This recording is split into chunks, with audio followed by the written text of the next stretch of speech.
long? No, 30 seconds.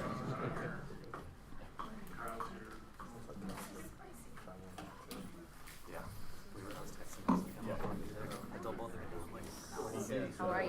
He had spicy tofu for dinner. Hanging in there? It's coming out of his pores. A little spicy. I didn't bring it. I should have saved. I said you were spicy tonight. I heard it's coming out of your pores. Thank you. I'm ready for a good night. I see. I hear him. I hear him. I am too. All ready. We're all here. Everybody. I went to. Nah, it had to be one along the way. First one. I did robotics.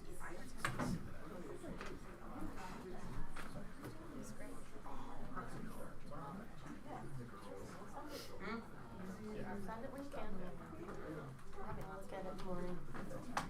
I don't care if you wanted to keep the same way. You're freezing. I felt your cold. I know. I bought the book. Oh. And Are we live?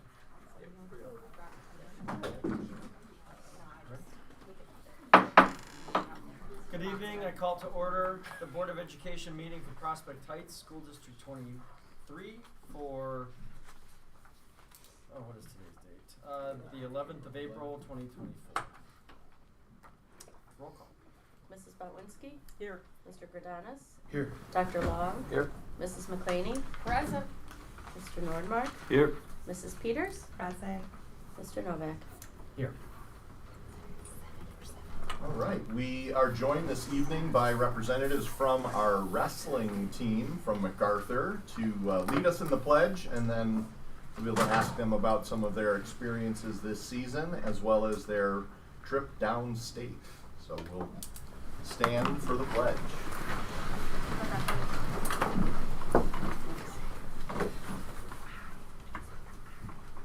I Pledge allegiance to the flag of the United States of America and to the republic for which it stands, one nation, under God, indivisible, with liberty and justice for all.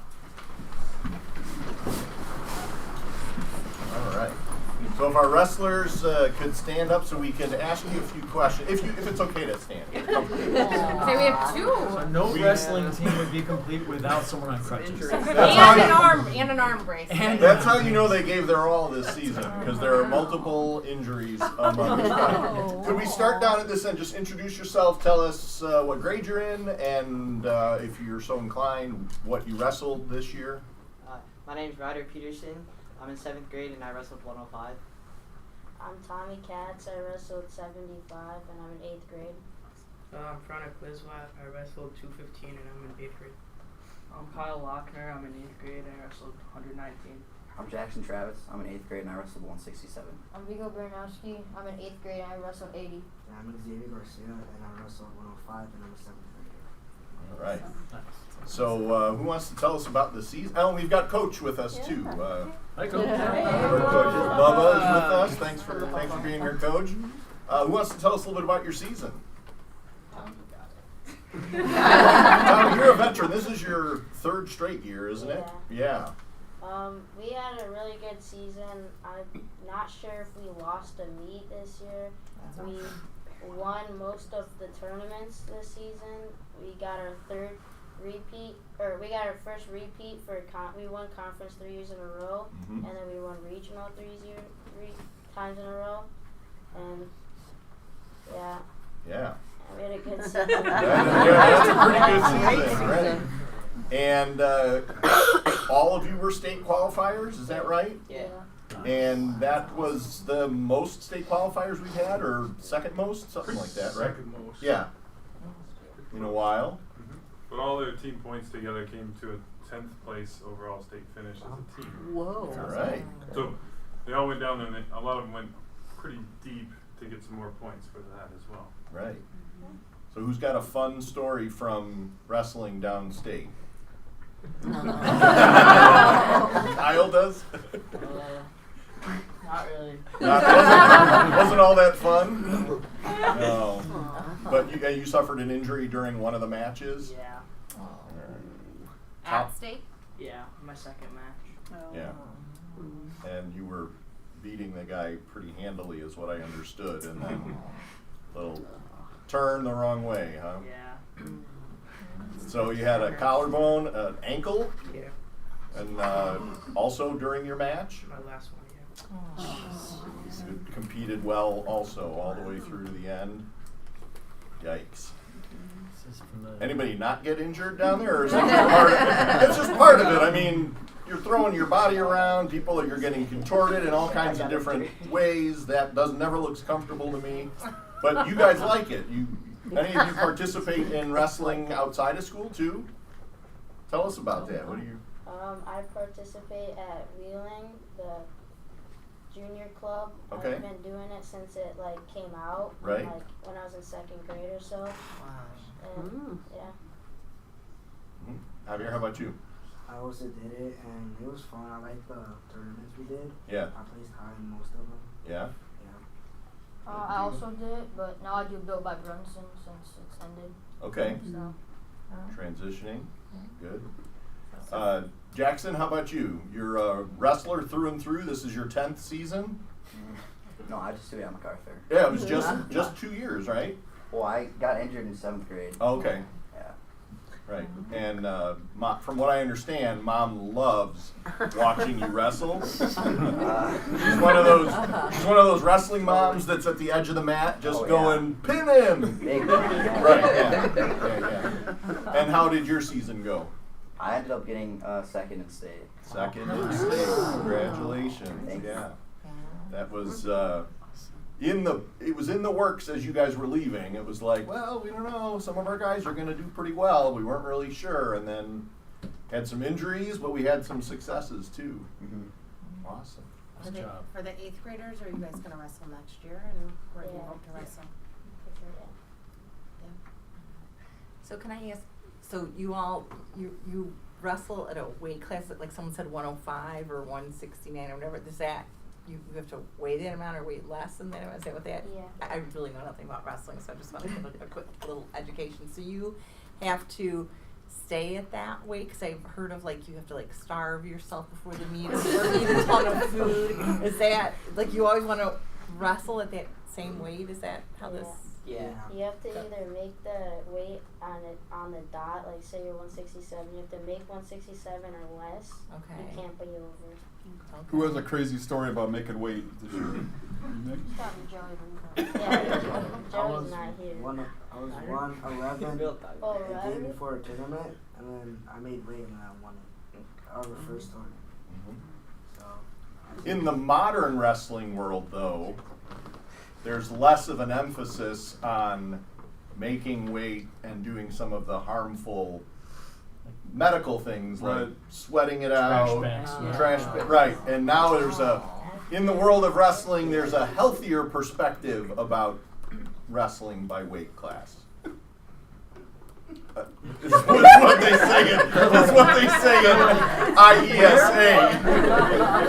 I was always a heavyweight, so I had Right. room to play. Right. I never had to worry about being underweight.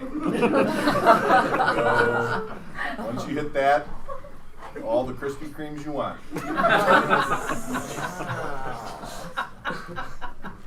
Awesome. Any other questions from our board members? Great job. I know that's a huge commitment, right? To be doing that all year. So great job. Congratulations. And we had good luck in high school for everybody that's graduating. Yeah, And, you guys had an early morning departure to get down or over to DeKalb, right? Was it DeKalb? So you did a rocky run through the school and a smaller car parade that we got to give you a send off. But we're very proud of all the work that you put in. We're proud of the entire team for your team efforts.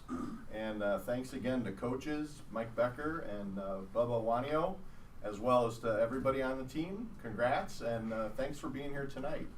We're going to try to grab a picture of you.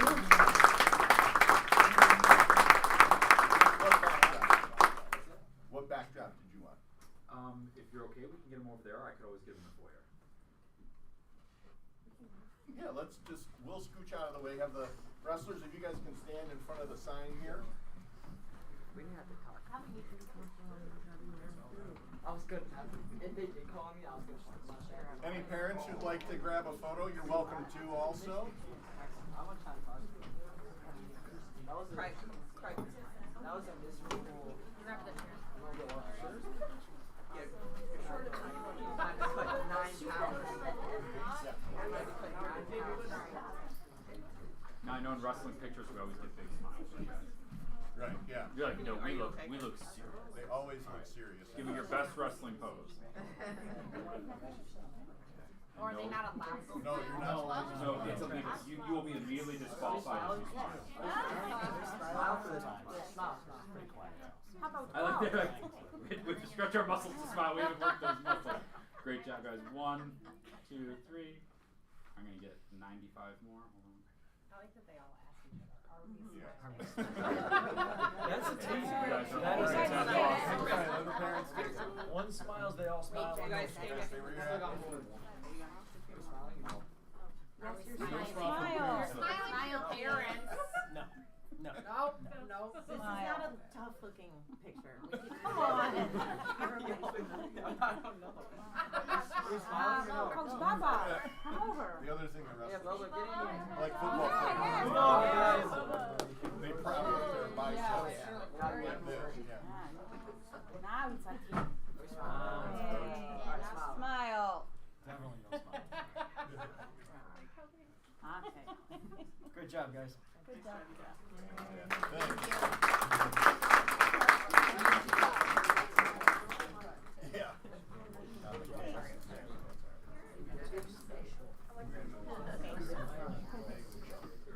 Unless you want. Wait for Dr. Nystrom. Thank you for working out. Thank you.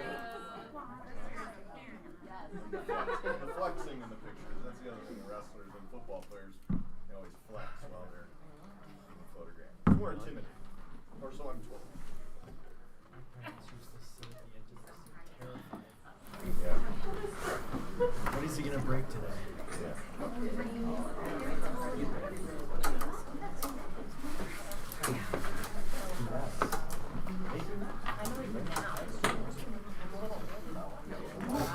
You're never told. An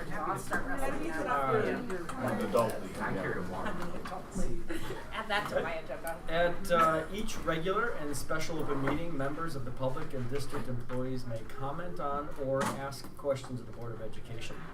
If you would like to address the board, please complete a pink form and give it to Ms. O'Donnell, our recording secretary. Anyone?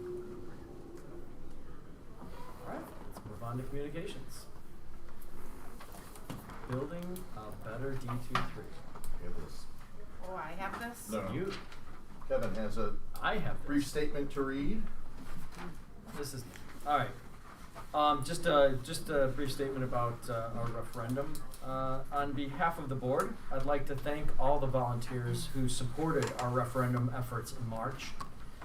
While we are disappointed by the final results, we continue to be encouraged by the growing understanding of our needs and the solutions we proposed. We respect the voice of the community and thank everyone who voted in the past election. Losing by 9% tells us that we're close, but still need to do more to gain support of many in our community. As a board, we have a responsibility to address the immediate needs of the district, while also being good stewards of the future of our community. To that end, we will continue to pursue parallel paths to address the facility, security, and programming needs of the district. Our needs are clear, and they are not going away. The full-day kindergarten mandate will be in effect in 2027, so we must continue to problem solve now for the future. We will review our options and potential modifications to our plans and discuss a referendum or other solutions over the next few months. If we decide to place a question on the November ballot to address our long-term needs, we will need to approve a resolution by this coming August. At the same time, we will continue to move forward using our limited available funding to address those portions of our plan that are at the top priority within our means. We're proud of the security upgrades we've implemented including a modernized and expanded camera monitoring system. We're also excited about the construction planned for this summer. The work at Betsy Ross, Ann Sullivan, and the Grodzki Center. It represents the first phase of construction that will replace outdated and inefficient siding, windows, and doors, protecting the building envelope for the next 25 years. We're grateful to Senator Gillespie and Representative Canty for their advocacy that contributed to over $400,000 towards this capital project. As we continue to engage our community regarding these enhancements, we remain committed to fiscal responsibility and long-range planning. Thank you. The next item on our communications are our April monthly recognition. And the month of April is known for a lot of things. We are recognizing the volunteers who support and serve in our district. We especially thank our district PTO and their executive board and all the people who lead the committees and who volunteer their time in support of activities for our students. Our PTO executive board will be here in June to give their presentation, so we'll present them with a gift of appreciation at that point. But to honor April, we just want to give a shout out to all of our volunteers and thank them very much for their contributions to the district. April is also recognized as School Library Month. We appreciate our library media specialists, Ms. Hoschild, Mrs. Strawn, Mrs. Schloman, and Mrs. McWilliams for their dedication and inspiration that lead our media centers into innovative and future-ready places of learning. We also recognize Autism Awareness Month in April and thank all of our professionals who bring this specialized skill and expertise to serving our students and families. Earlier this month, April 1st through the 5th, is recognized as National Assistant Principal Appreciation Week. So we'd like to recognize our outstanding assistant principal, Mr. Mike Caper from MacArthur. Last and certainly not least, at the end of this month and in early May, we celebrate Teacher Appreciation Week and Nurse Appreciation Week.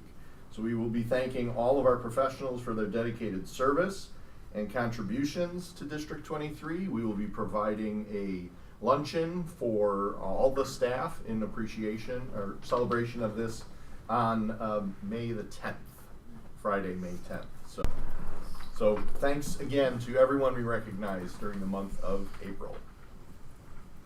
As we look toward the end of this school year, again, an invitation to our board for our district-wide staff meeting on Monday, May the 20th from 3 until 4 p.m. We will be celebrating our years of service and retirees that year, as we always do.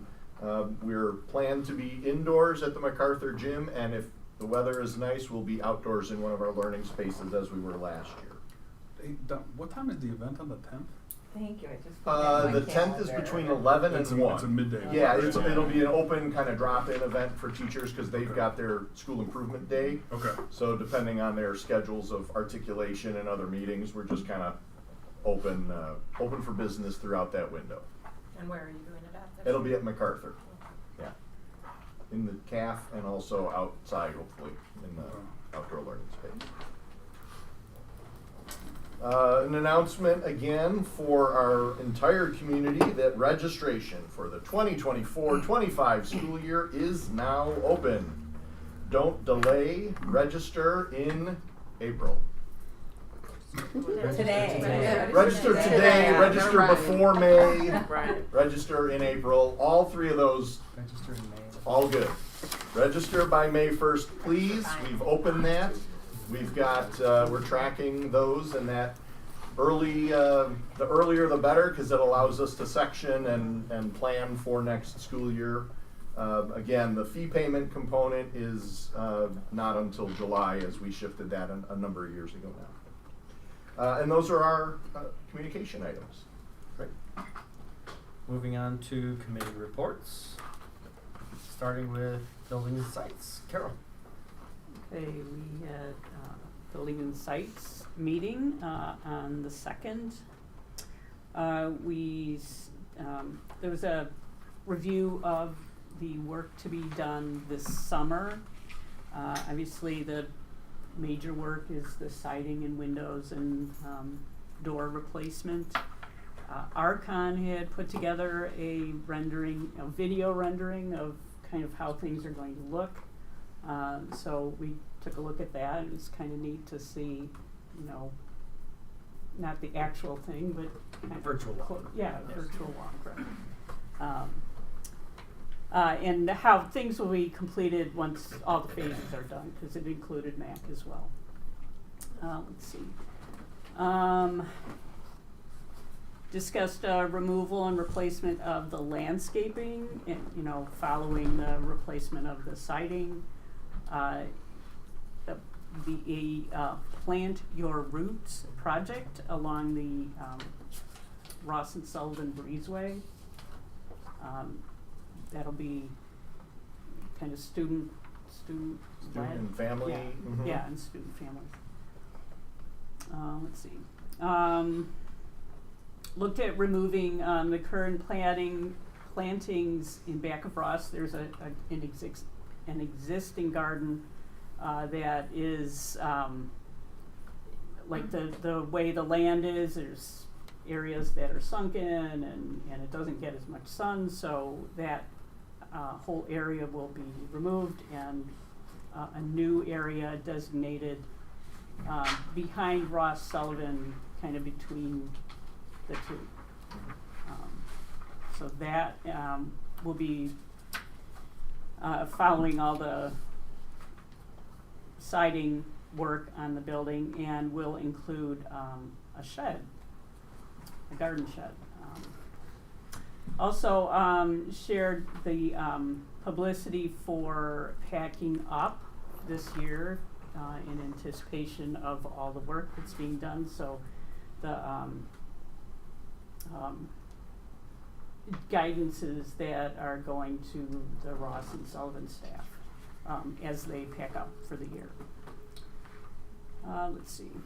Reviewed the final bid draft, including some addendums that were clarifications of areas that were noted for attention for the seal coating and striping and concrete work.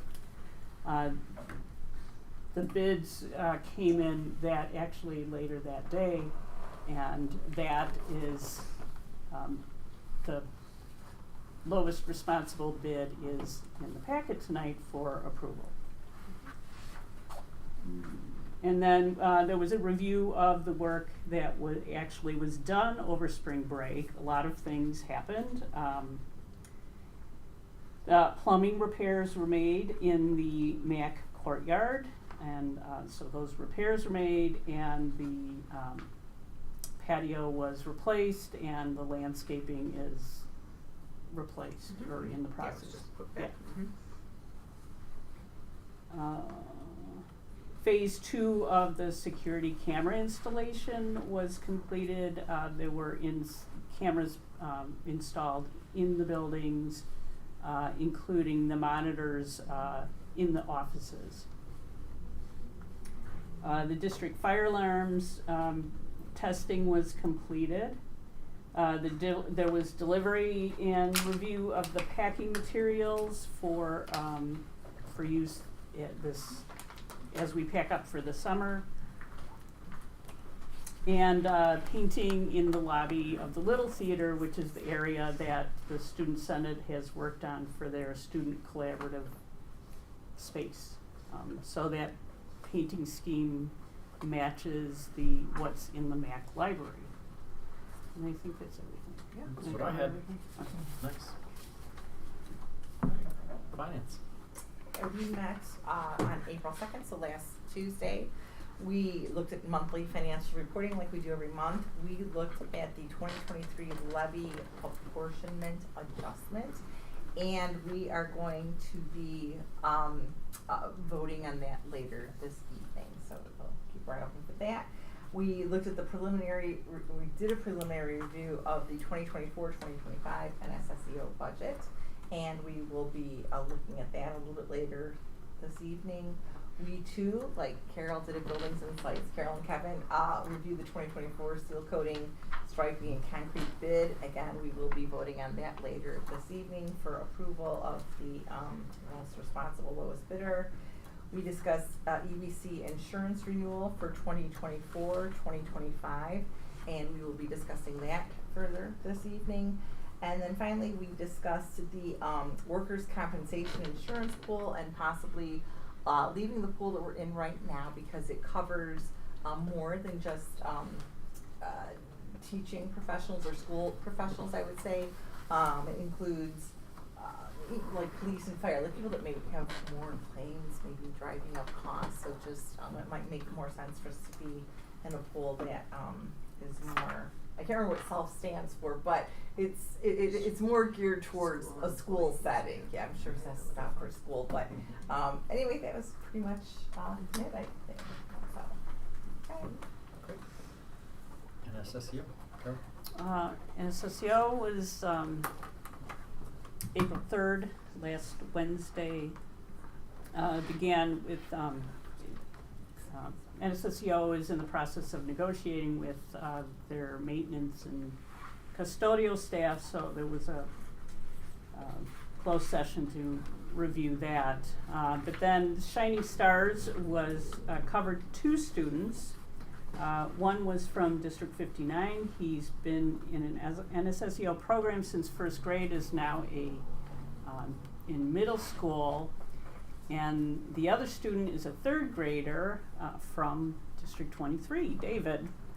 He is in 2nd grade at Timber Ridge and has been there about a year. In 3rd grade. Or 3rd grade. He started in 2nd grade and is in the process of transitioning back to the district, which is, you know, ultimately that's what you hope for, and he's on his way. So both students were there.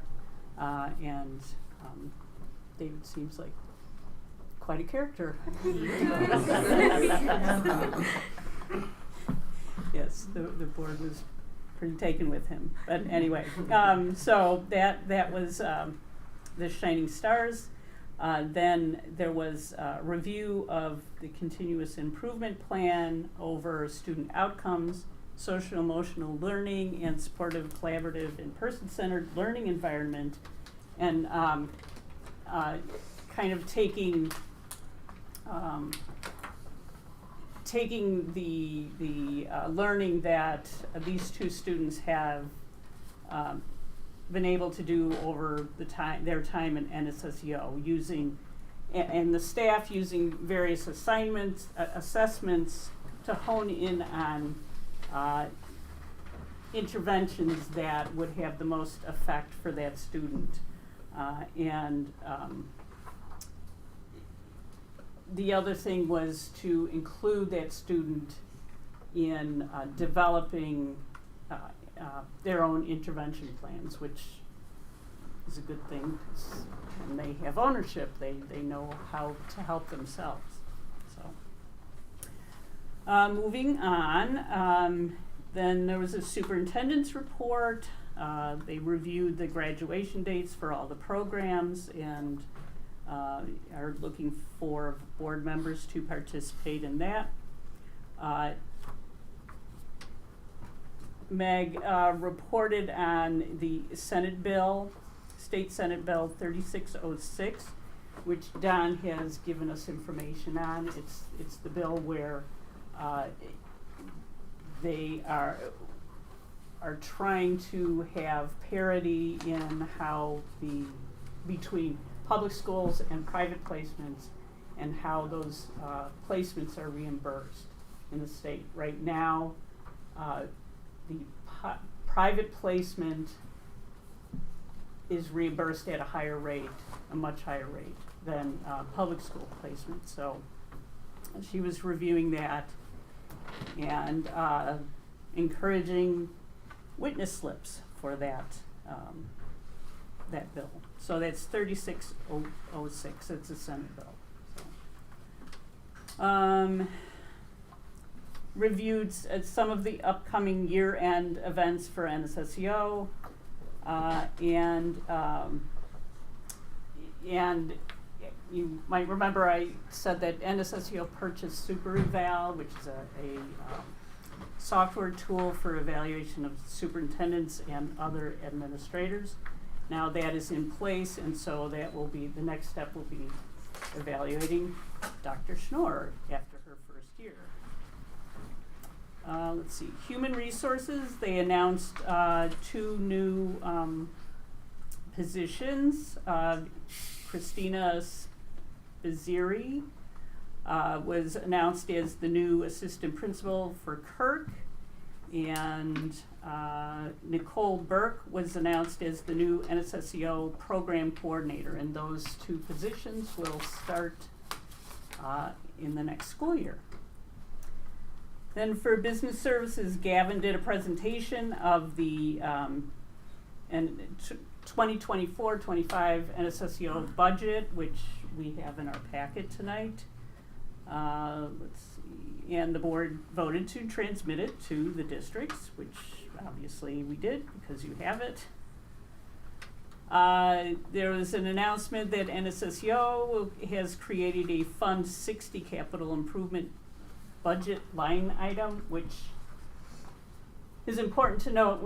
Typically, NSSEO has used Fund 10, the education fund, for pretty much everything, and in the past several meetings you've heard me speak about the facilities plan review for all of NSSEO facilities, and this is one of the ways that NSSEO is kind of gaining control or gaining more information about what needs to happen or what should happen for the facilities, and a mechanism to plan financially for those improvements or replacements. Let's see, every year also, as a part of the NSSEO budget audit, unspent funds are identified. Those funds were identified after this past audit in the amount of $223,000 and some change. The board approved for those funds to be reimbursed to the district, the member districts.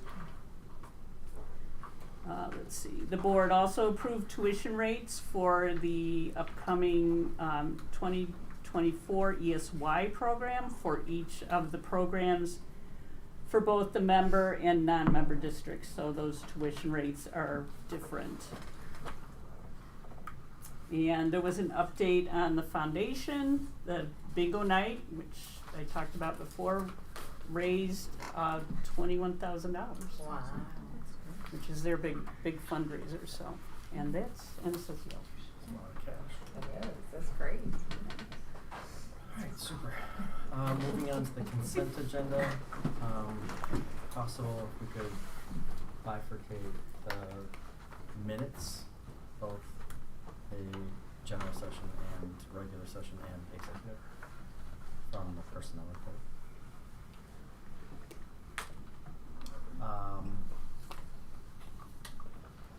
So I think, yeah, please. So I was going to move to approve then agenda item 7B, the personnel report. Do we have a second? Second. All right, second by Brian. Roll call. Mrs. Butwinski? Yes. Mr. Gradanis? Yes. Dr. Long? Yes. Mrs. McClaney? Yes. Mr. Nordmark? Yes. Mr. Novak? Yes. Mrs. Peters? Yes. Motion carries 7-0. All right. Motion to approve the executive and regular minutes for March 14th. Have some moved. Second. Roll call. Mrs. Butwinski? Yes. Mr. Gradanis? Yes. Dr. Long? Yes. Mrs. McClaney? Yes. Mr. Nordmark? Abstain. Mr. Novak? Abstain. Mrs. Peters? Yes. Motion carries 5-2-0. 5-0-2. Look, always get Oh, close. yeah. So close. Yeah. Come on. Right there. It should be in the middle. I'm just sorry. It just shouldn't. All right. Thank you. And financial report. I think I had the pleasure of this period. It was not not a big one, thank goodness. But I think I had maybe a couple of very minor questions. Otherwise, everything was pretty kind of normal for what we would expect. And I motion to approve the financial report as presented. I'll second. Roll call, please. Mrs. Botwinski? Yes. Mr. Gradanis? Yes. Dr. Long? Yes. Mrs. McClaney? Yes. Mr. Nordmark? Yes. Mrs. Peters? Yes. Mr. Novak? Yes, motion carries 7-0. All right, Superintendent. Great, thank you. We are joined tonight by some of the representatives from our curriculum adoption committees. This year, Dr. Curtis and Dr. Stroka led investigations in the area of science and in the area of early childhood. And we've got a presentation that will go over sort of that process as well as their recommendations. And then we'd be asking for an action to adopt their recommendation.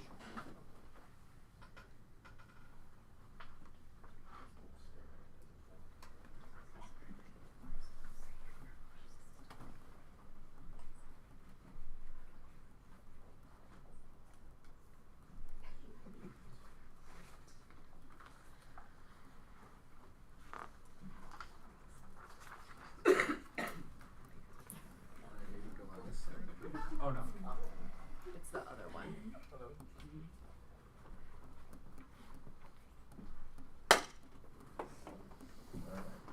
Should I get the lights or something too?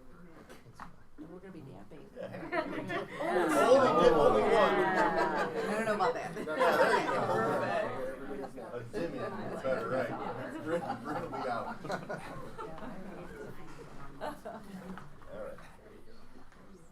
All right.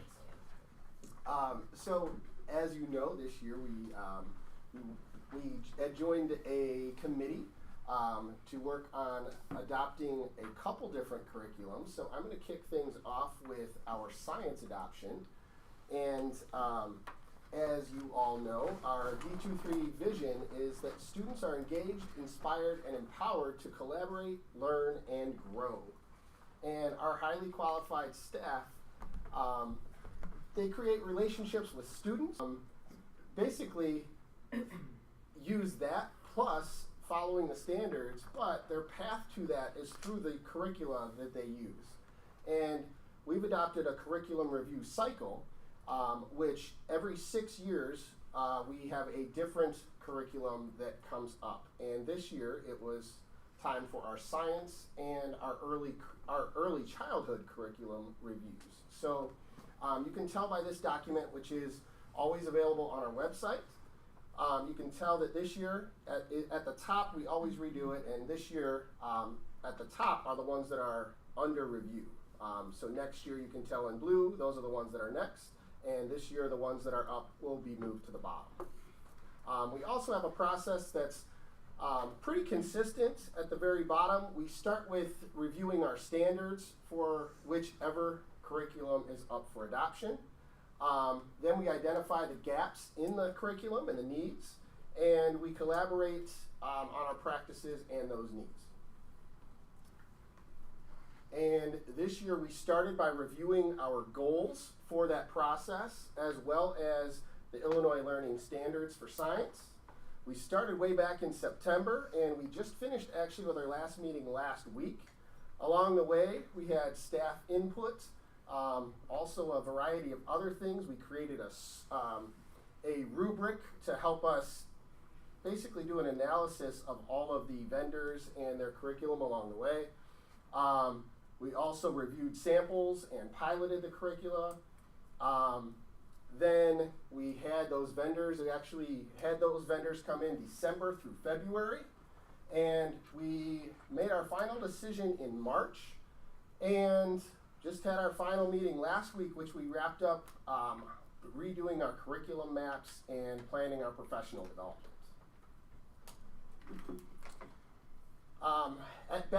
Way back, actually we started this part, this was probably September and October. We reviewed some of those standards and the shifts. The 4 key interdisciplinary areas of science nowadays are life sciences, earth and space sciences, physical sciences, and engineering, technology, and application of science. And as a part of those, there's really, I would say the 4 key shifts are probably just open-ended questions, and then more so just hands-on real-life experiences, and making sure that we're allowing the students themselves to experience those science adventures along the way. You go ahead and go to the next one. And we did some other pieces of that through our experimentation and analysis of the curriculum that we looked into with the different vendors. We used surveys of teachers, we used staff feedback, we piloted the materials, we had vendor presentations, and as I mentioned before, we used rubrics to help us so we could fairly analyze the different things without bias. And in the end, what we came up with were for elementary, kindergarten through 5th grade, we decided on mystery science by Discovery Education. And for middle school, 6th grade through 8th grade, we came up with STEM scopes by Accelerate Learning. And you may remember that these are actually readoptions. Those are the ones that we currently use now. So you'll probably recognize those names. And for the current costs of these, everything's a little more expensive nowadays than the original adoptions. But right now, for the elementary portion, it's $28,000, just over there. And for the middle school, it's just over $31,000. Those are for 6-year adoptions. I'm sorry, is that amount each year or just one? That is for the 6-year adoption. Yes. And that includes some professional development too for the first year. Thank you. No problem. Also, just want to make sure that we spent a ton of work on this year.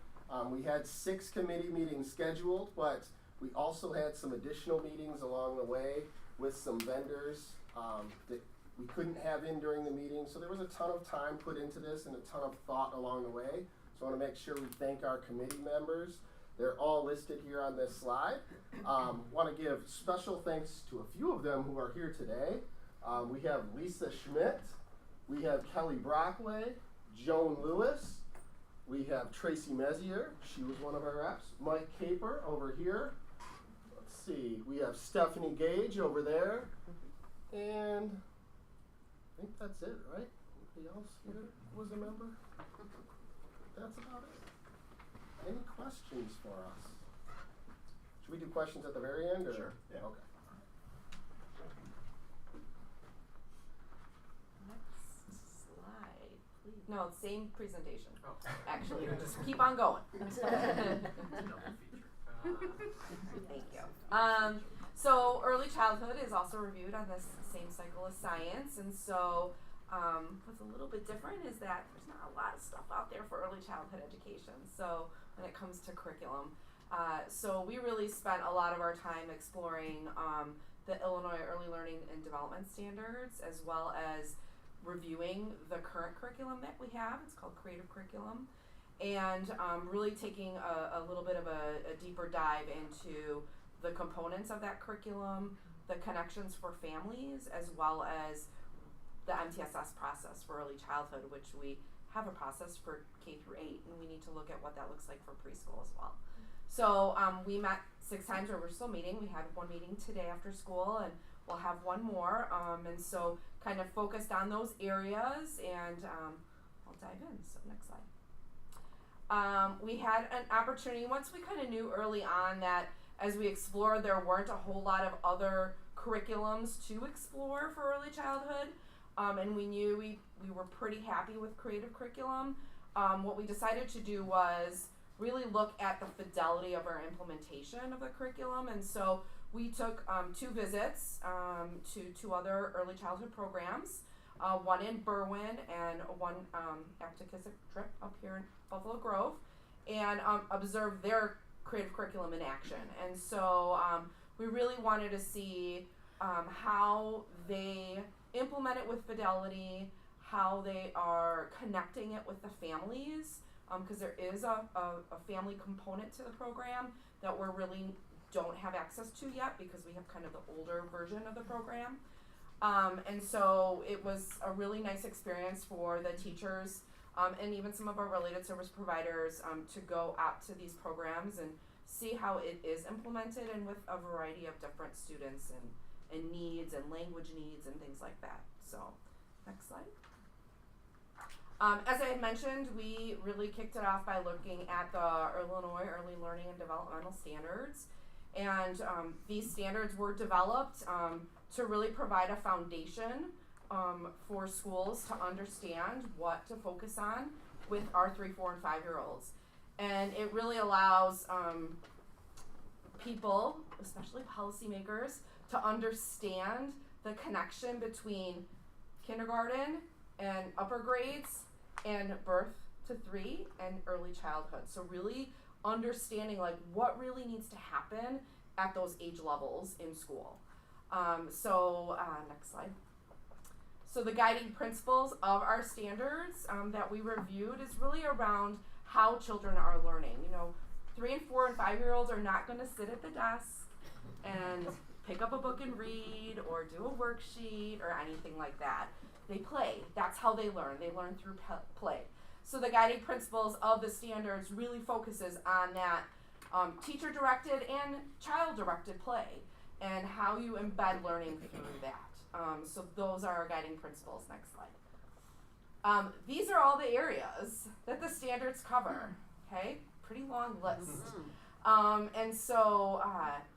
that's all taught by the preschool teacher, the early childhood teacher, right? So in a 2.5-hour day, 2 hours and 45 minutes next year, yay, they're teaching all of that, okay? And they're doing that through play and through the activities and centers that they set up within the classroom. And so I just want to give you a couple examples of what social studies looks like and what language arts looks like. So we really look at the use of language when it comes to language arts. For math, we're talking about quantity, counting, but also talking about different types of quantity, understanding more and less. So some of those basic math concepts are super important to understand at this age level.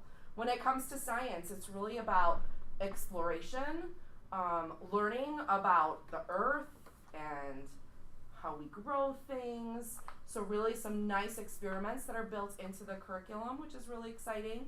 For social studies, it's learning about people in your environment, jobs, what you do at a job, what jobs are out there, people in our community.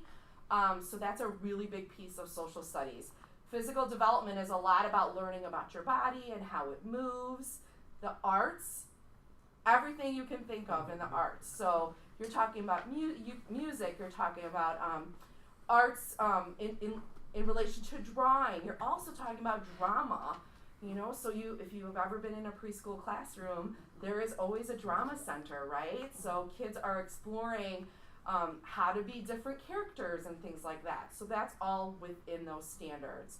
And then social emotional development, which is super important.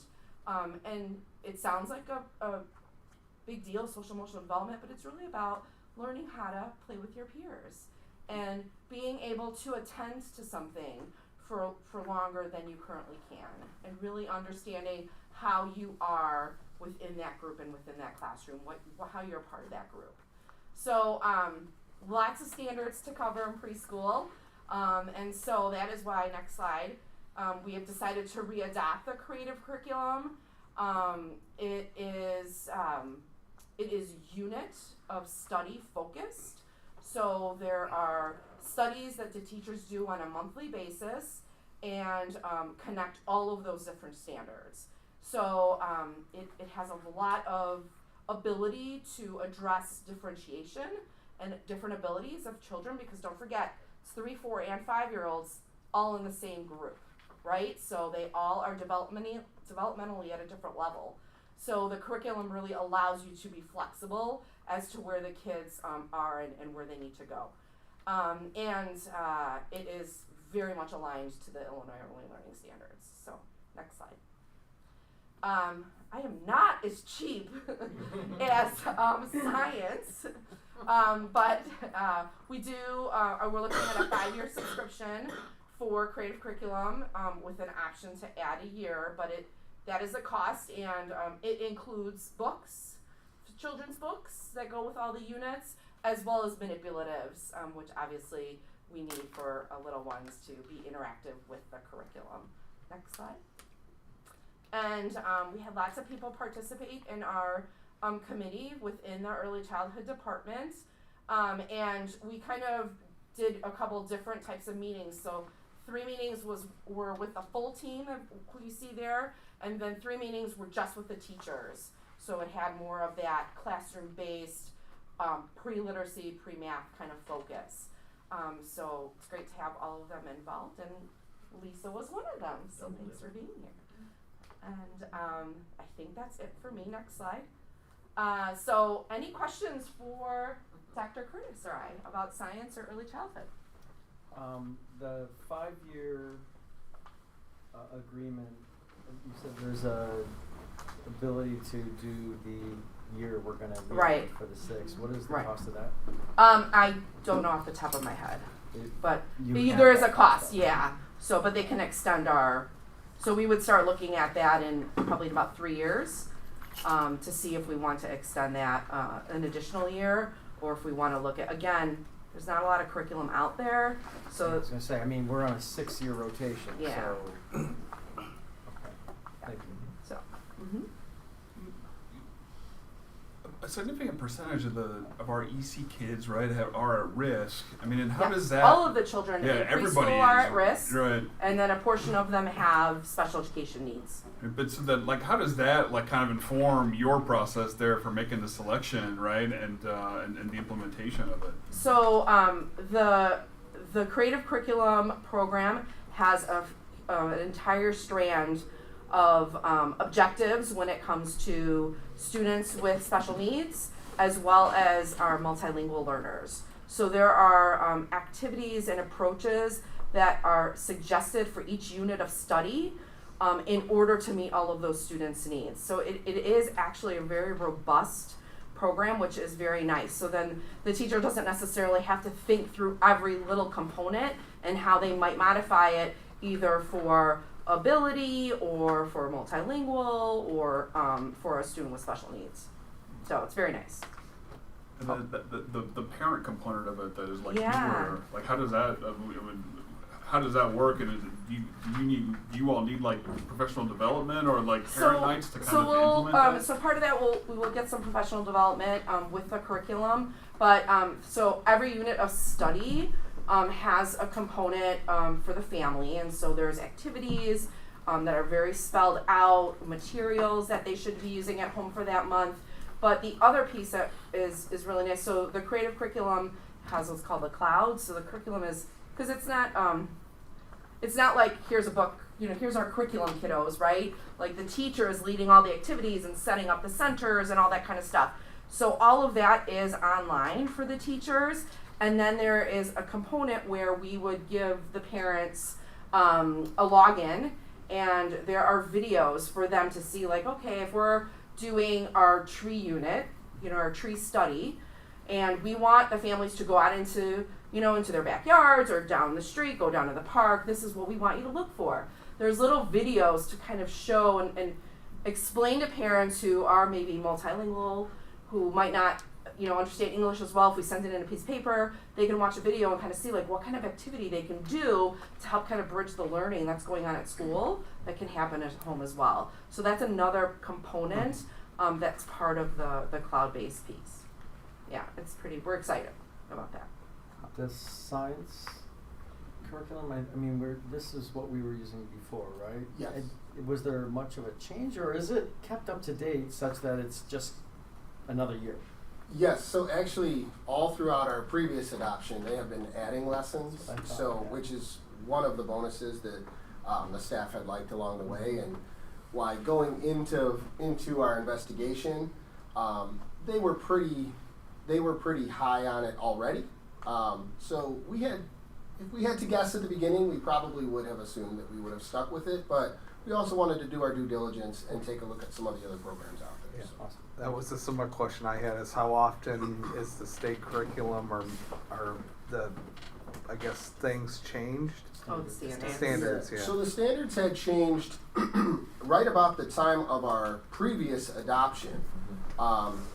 So at the same time, we wanted to go back, like I had mentioned, and do a deep dive into them, make sure that we reviewed the standards and refreshed what we were looking for, and make sure that's part of what went into the rubric that we created. Because as we looked at the standards and reviewed those, but then also when we're kind of creating that rubric and analyzing the curriculum we're looking at, you're also looking at the standards again too. So. Well, I mean, just the idea of it being able to change and update to me was like 6 years from now in science. It's like I'd like to be able to have curriculum that is evolving.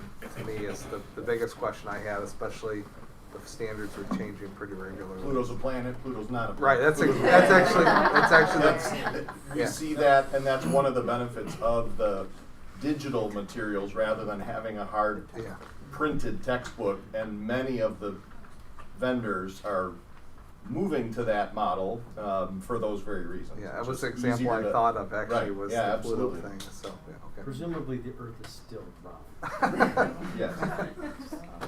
It's good to know. That wasn't the Craig, when you look at the different curriculums and vendors are coming out and showing it to you, how does it work pricing wise? I mean, do you know the prices of all these curriculums? Does that weigh into your rubric at all? Like, ooh, this one costs twice as much as that, or are they all similarly priced, or what do you? Doesn't come into the rubric at all, because that's on the back end. Okay.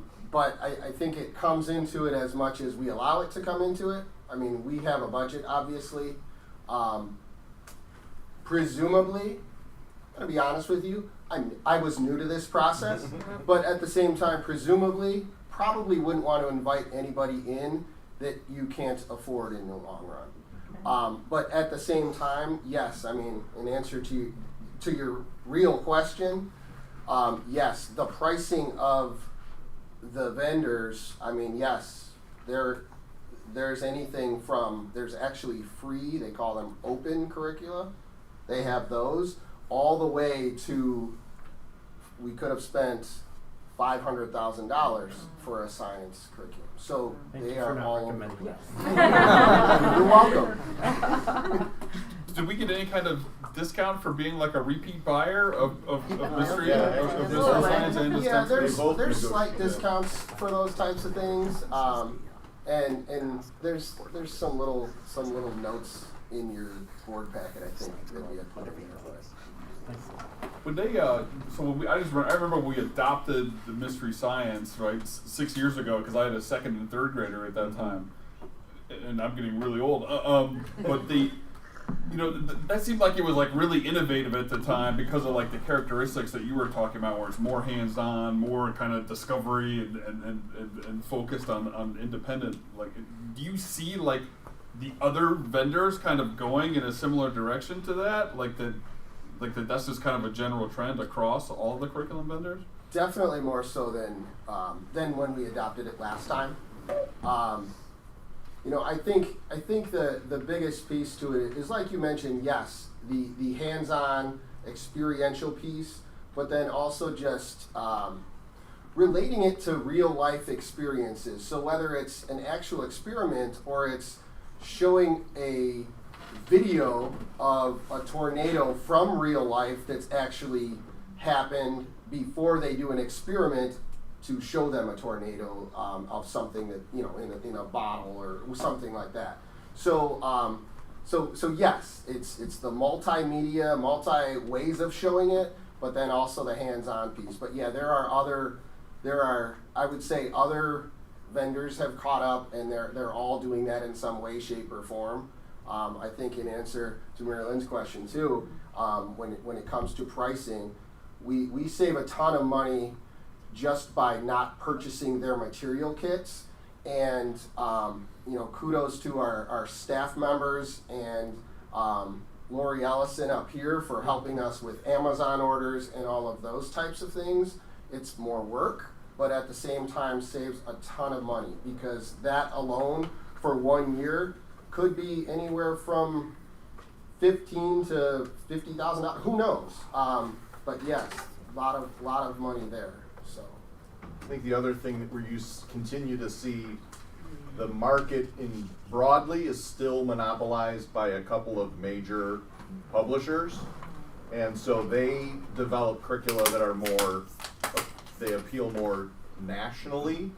Those tend to be less progressive. Because they want to reach the most amount of people across the country.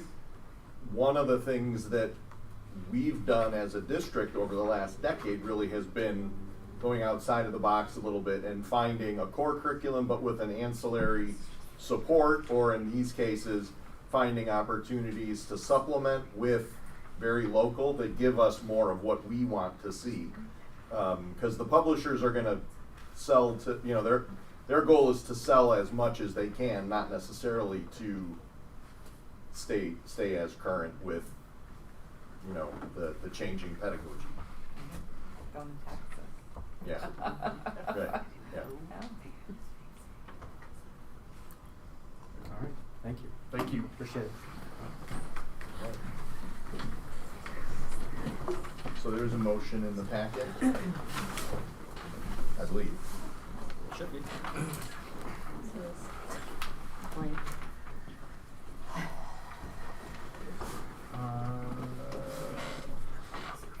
Where is the motion? Curriculum adoptions, It's not action. actually, but it says action for the motion. Really So, Wait, we need the total dollar amount. What was the total dollar amount then for the curriculum?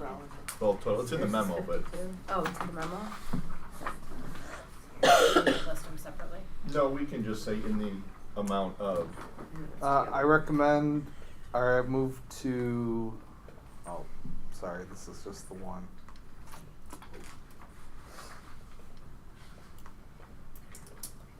Do you open the memo? Yep, I'll move to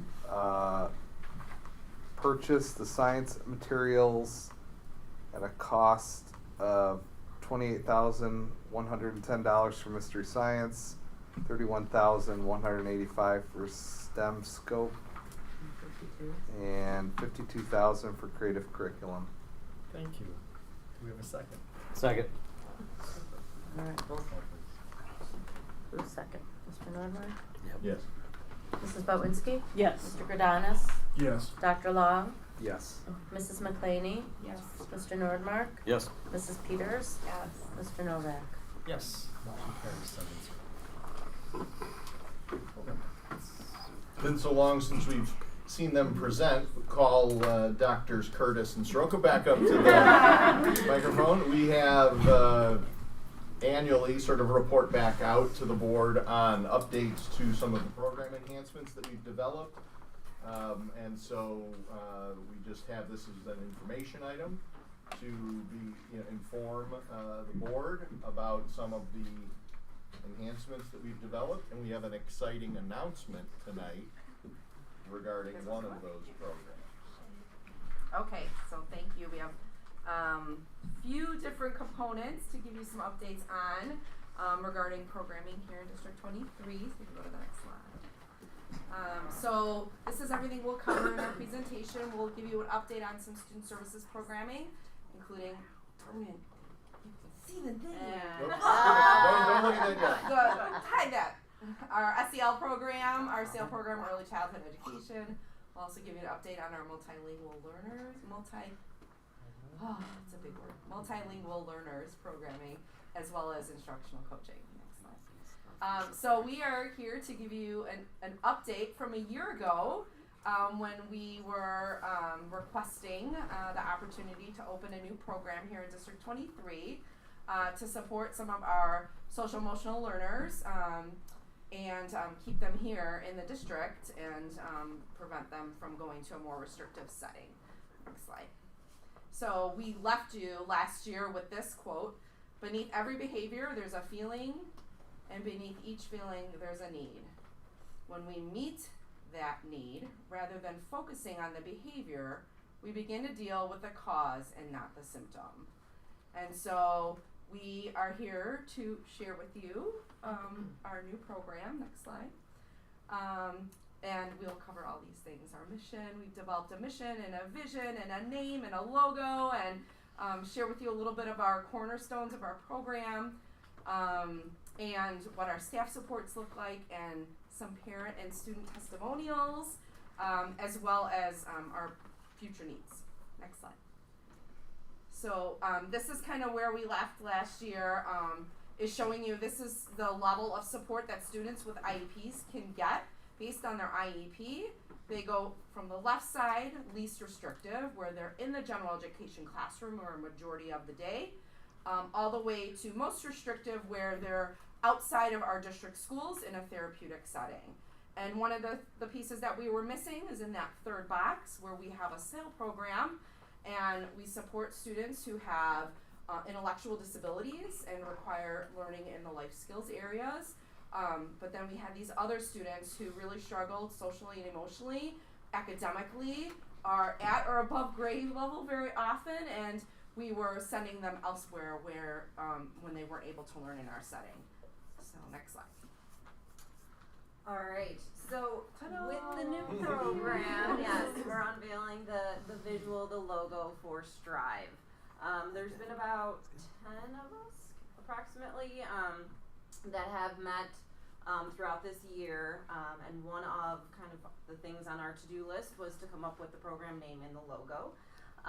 So through a lot of different conversations and a lot of different versions, this is where we landed with the sun, and also utilizing the D23 logo within the sun, and then obviously the program name Strive underneath. Unlike a lot of things in education, Strive is not an acronym. I know. It is more so just the verb itself, to strive, and you'll see once we go through the mission and vision, it's what we're striving for the students within the program. So our mission, again, this was agreed upon and created and wordsmithed many times by the team. So our mission, which is more of our purpose and our goal, is the Prospect Heights School District 23 Strive program creates a community of belonging where students are empowered to be independent, responsible, and self-regulated learners. So our vision, which is more where we aspire to go, is these students will be empowered to grow as independent and successful learners in the D23 community by cultivating healthy relationships, gaining self-regulation strategies, and strengthening responsible decision-making. There you go. Hi guys, I'm Katrina Peterson, and I've had the joy and pleasure of teaching our students in the Strive program this year. And I'm going to talk about the cornerstones of our program. And I feel like the most important thing to even start out with is that all of our decisions are student-centered and student-focused. And I felt like I needed to explain that first before we get into our cornerstones. So the first is our responsive levels of supports. First is access to the general education classroom, and all of our students do access the general education classroom, but it is dependent on their regulation and how they can access that general education classroom. Also, there are multiple levels of behavioral support that is flexible and adjusts to student growth as well as student regression. And then also, the one thing I love about our D23 community is that we are very inclusive, and I feel like our students have gained very positive relationships with both the peers at their schools as well as the adults and staff at the schools. We've even started some community outreach to the police department, the hospitals, as well as our military services this year. The next cornerstone would be the regulation strategies and tools. So within my actual classroom, there is a designated space for our students to help with the regulation, and it's a nice safe space for them, which last year we didn't really have because there were multiple rooms that they would be accessing. I think the main reason why we have even talked about the STRIVE program is because of the social emotional learning aspect, and that is embedded throughout the day, specifically with our regulation strategies that are taught and practiced every day. Next is the consistent team approach, like I know Dr. Soroka and I have already kind of touched upon, is that last year our students were accessing many different classrooms, different adults within their day, and the nice thing about this year is that there is a consistent team that our students get to work with, including buddy classrooms, a consistent special education teacher, social worker, school psychologist, and our classroom ESPs, which are our educational support staff. Also, there's consistent collaboration and communication with the parents in our program, which usually happens about daily. Lastly is academic rigor. All of my students are very, very intelligent, and part of this was to make sure that they maintain their grade level and above, or continue to reach that grade level ability. And like we said, all of their supports are individually based on their IEPs as well as the supports they need throughout their day. And we really look at their strengths and areas of need to determine where they best fit in their day. And so currently we have 6 students that are accessing the STRIVE program, and they kind of fall within 3 different levels of support. Our first level is really the most intensive support, where they have all of their or most of their instruction within the STRIVE classroom. There are several regulation breaks embedded throughout their day and are already planned for them to take. And there's a lot of high level support from our staff. Our moderate level would be some instruction within the STRIVE classroom and some within the general education classroom. They still have regulation breaks, but they are more on an as-needed basis. But there's still that on-demand support from our staff. And then the last level would be our mild level. And right now we have 1 student in there, and its majority of the academic instruction is within the general education classroom, but they still have access to my classroom and to the supports that are provided within our program. And then there's also continued consultative and collaboration between our staff as well as the general education classroom. And I think the most beneficial part of our program is that the students can easily transition between the 3 levels, and they can get the support as they need it. So I showed this chart last year when we first introduced the program. So it took a look at our students that we're sending out of district, whether that's to NSSEO, which is considered public, or another private therapeutic setting that really have these types of needs, okay? So not students who have more of those life skills needs or medical. These are truly our social emotional learning students. So students who would go to Timber Ridge, for example. So you can kind of see over the years what that has looked like. And what we had talked last year about, like, well, if we had this program, we could have serviced these amount of kids, right? So that's kind of that column on the right. So for FY23, that was last school year, we had 7 students in that type of outplacement, and we said, oh, we could probably have serviced 3 of them within our self-contained classroom here in the district. So if you go to the next slide, you'll kind of see this year and predicted for next year what this looks like for us. So at the elementary level, we have 4 students who are outplaced, and at the middle level, we have 4 students who are outplaced. We have 1 at each grade level, or 1 at each level actually transitioning back to District 23 programs. We have 5 students in the STRIVE program currently. So on that other slide that Katrina was going through, we counted this 1 student who's transitioning back. He's our number 6.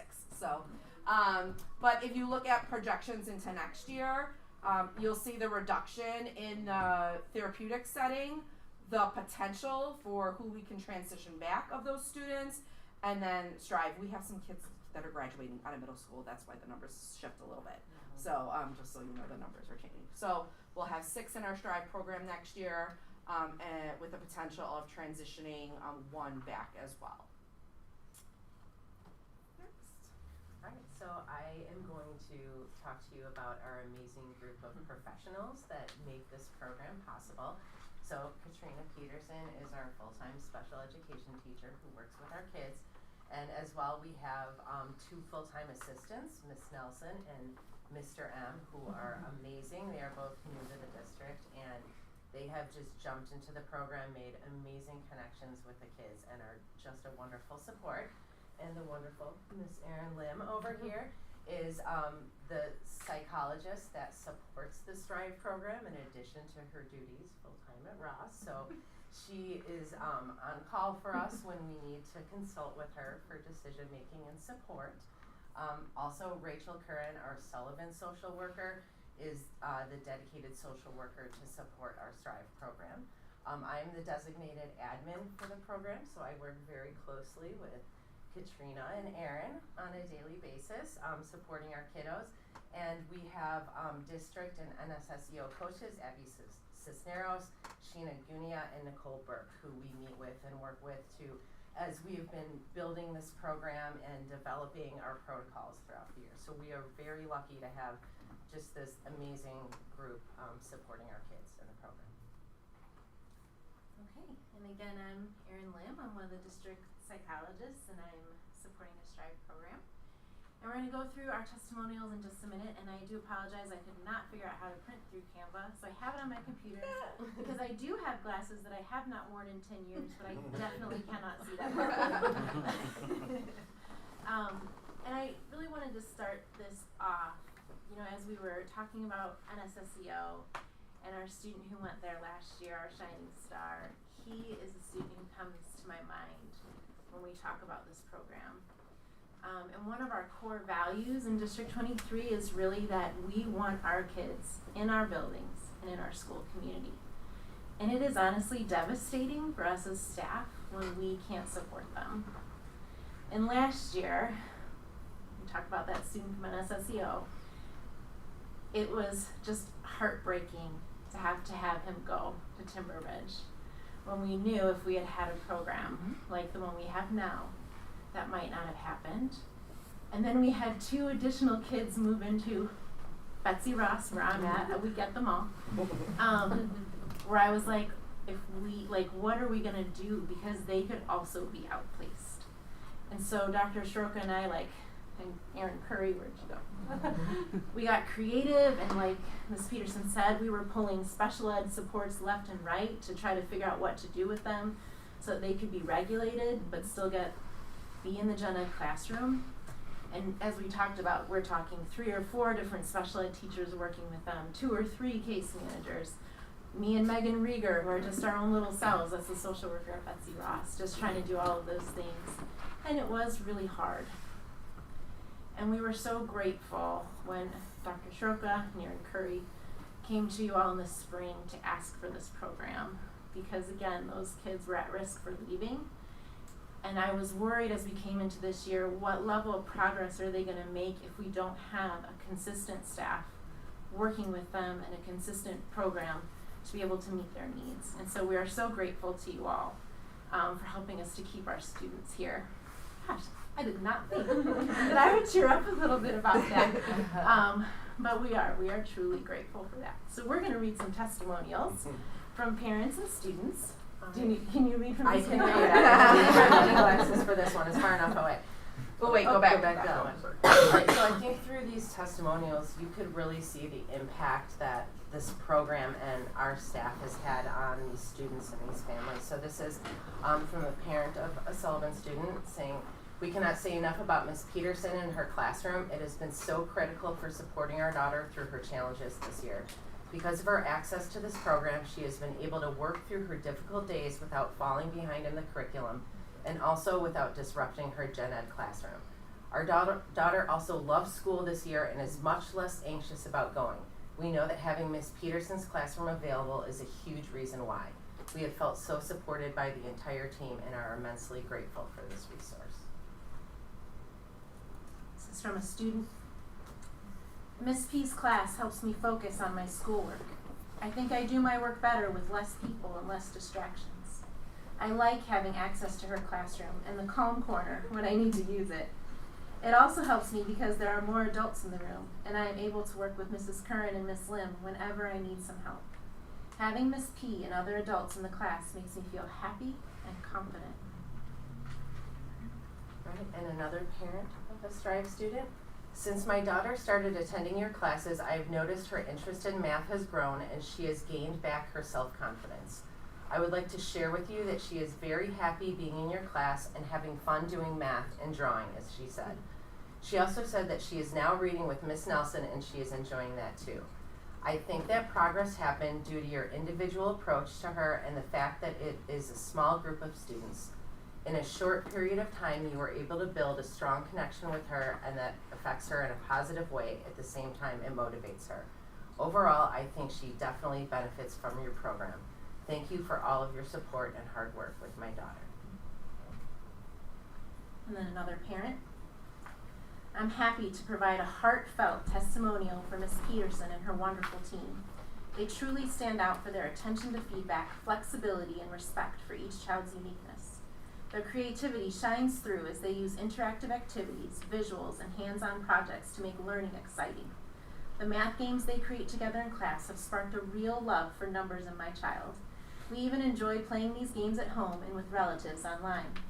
It's hard to overstate the value of individual and small group lessons. It makes the learning process more comfortable, especially for bilingual students. Ms. Peterson always listens carefully to feedback from both me and my child, adjusting her teaching to fit their needs. Though my child has struggled with reading, they have made significant progress this year, thanks to Ms. Peterson's belief in their abilities. Unfortunately, there aren't many breaks in the regular class schedule, but my child is thrilled to have the chance for a 3-minute rest several times during the day. It's a big boost for their motivation. Thanks to Ms. Peterson and her team's caring approach, my child's not just doing well academically, but they've also grown more confident. Their dedication to making learning fun and personalized has truly made a difference in my child's educational journey. We are grateful for all they do. All right. And from a student, Miss P's class helps me focus on my schoolwork. I think I do my work better with less people and less distractions. I like having access to her classroom in the calm corner when I need to use it. It also helps me because there are more adults in the room and I am able to work with Miss. Oh, is this? Is That might we have go been a backwards? repeat. My Oh, bad. I was like, We're so wait, happy I was about like, it. oh, just not. We hear about it You can twice. finish it twice. There you go. Okay, thank you for reading those. So thinking about future needs, obviously as these kids get older each year and move from Ross to Sullivan to MacArthur, we will need to kind of look what is that going to look like at MacArthur while also still maintaining the program at the Ross Sullivan campus as well. So thinking ahead to what that middle school classroom would look like, obviously we need a classroom teacher, depending on number of students, the ESP support would be needed in that classroom as well. And then thinking about how our social emotional support would look. Right now, we're utilizing Miss Lim, our Ross psychologist, and Mrs. Curran, our Sullivan social worker. So thinking about how we could adjust current schedules to balance the support that might be needed. And then also thinking about our coaches and how that might look transitioning the students from Ross Sullivan to MacArthur as well. And then potentially think about if we would need that increase of an FTE to support that additional classroom at MacArthur. So before I go to any updates there, any questions for our Strive team about our new program? Guys, just the final testimonial there, like from the parent about kind of the 3-minute breaks. Is that student really just coming like in passing periods? Is like a time to decompress sometimes, or what is she? No, What exactly was she referring to there? We, at the beginning of the year, the student really struggled kind of staying on task and kind of being motivated by the work, and we increased the time on task and decreased the minutes and breaks. And so we were able, by doing that, to allow that student to kind of start transitioning back to the general education classroom. And by decreasing the breaks, he was able to be really successful in the general education classroom. So they were on like a work break thing. Yeah. 10 minutes of work, 3-minute break. But I think it started at 5. I think, yeah, it started 10-minute, 5-minute break, and he is already up to, actually, he asked recently to go up to a 45-minute work and a 10-minute break. So we're also kind of working on that too. That's good. Yeah. I think like it's important to know like the difference in a student when they're getting the right support. So even thinking about that student who in the gen ed classroom when they first came were like barricading themselves under a desk, under a table. It was super disruptive to in Katrina's room within like a week of being there full time. They were working, they were learning, they were doing things they never wanted to do before, and just that transformation was incredible. He started off by really not wanting to be within the general education classroom, where now he's been asking actually to add some more time in, and so we're actually in the process of transitioning him more time in the general education classroom. That's cool. Yeah, this is just sounds like an incredible program. You guys should all be really proud of what you put together here. They're amazing. You know, just I know this is a tough, but like the criteria for how you decide someone's a candidate here versus NSSEO, is it really just to have the potential to get back to gen ed full time, or like what? How do you decide who's a really good candidate for this? Such a great question. So I've been driving those decisions for a year. Actually, at the end of last year, when we were starting the program, I got the privilege and honor to call every family that we wanted to recommend for the program. So really, you know, at last year where we were at was really looking for kids who were having kind of these behavioral bursts that were difficult for them, and then also was disruptive to their learning environment in a way that at some point their peers were going to start being really upset about that. And so we had looked at that and we called all those families and we started with them, and we've had two additional students join this year. And kind of that same criteria at this point, like how disruptive is it to their learning and others? How much regulation support do they need to be able to work? How much individualized rewards do they need? And so we've kind of been looking at that. But I think one of the differences between here and like a Timber Ridge is we have a lot of supports and tools we've been building in. And actually we had created this level system where we talked about like, we don't want kids to be punished when they have significant behaviors. We want to use the tools and resources in the program so they're supported, and also we can deal with those behaviors. And so we actually just had a student do a level reset because they had some bigger behaviors, and it was such a wonderful, it's weird to say it, but it was such a profound growth moment for that student. It was just really cool to put those tools into place. And having that flexibility, you know, to go back and forth between the levels. And level reset is that you join Ms. Peterson's class full time for the full day for a certain amount of days based on the student's needs, and you only go into general education for lunch, recess, and maybe a special. So you're really kind of like, okay, we're regrouping basically, and we're going to do that in a really safe space, in a really supported environment, and then we're going to get you back to where you were before. So, and they did just do that with a student, and it was highly successful. And I also think the ability to kind of come back to my classroom also allows additional time to work with our support staff like Miss Lim and Miss Curran to then reinforce some of the expectations, work through some of our behavior mapping, and kind of also work on some of those skills that we need to be able to be successful in the general education and even in life. So the other way to think about that is, you know, we often think about intensity and frequency of need behavior. When you think about what NSSEO can provide or a private therapeutic setting can provide that we can't, is a much more intense ratio. So there, you know, we've got Miss Lim, who's a fabulous psychologist, but she's also the psychologist for Betsy Ross. Whereas at a Timber Ridge, for example, they have multiple school psychologists who work with a much smaller group of students. So their therapeutic intervention is that much more intense. So long as we can meet those needs here, that's always our goal. when the student's needs are such that the intervention frequency or intensity is beyond our capacity, that's when we have to sort of look at the outplacement. Well, and it seems like part of the difference is that through your work with that student learns about themselves, and that, a couple of them said, well, look, it seems like I do better with less people. Well, it's a kind of a self-discovery, okay, Right. well, then those are the places that you need to do your work. Yeah. And the more that happens, I think that you get a greater level of confidence on all sides, and that student is more comfortable being with their peers, or typical peers, because they know that they, if something kind of, a wrench gets in the works, they know, well, these are the things I do to help myself, and if they don't work that particular day, then they can go to you, and I've seen it in my world, and it's phenomenal.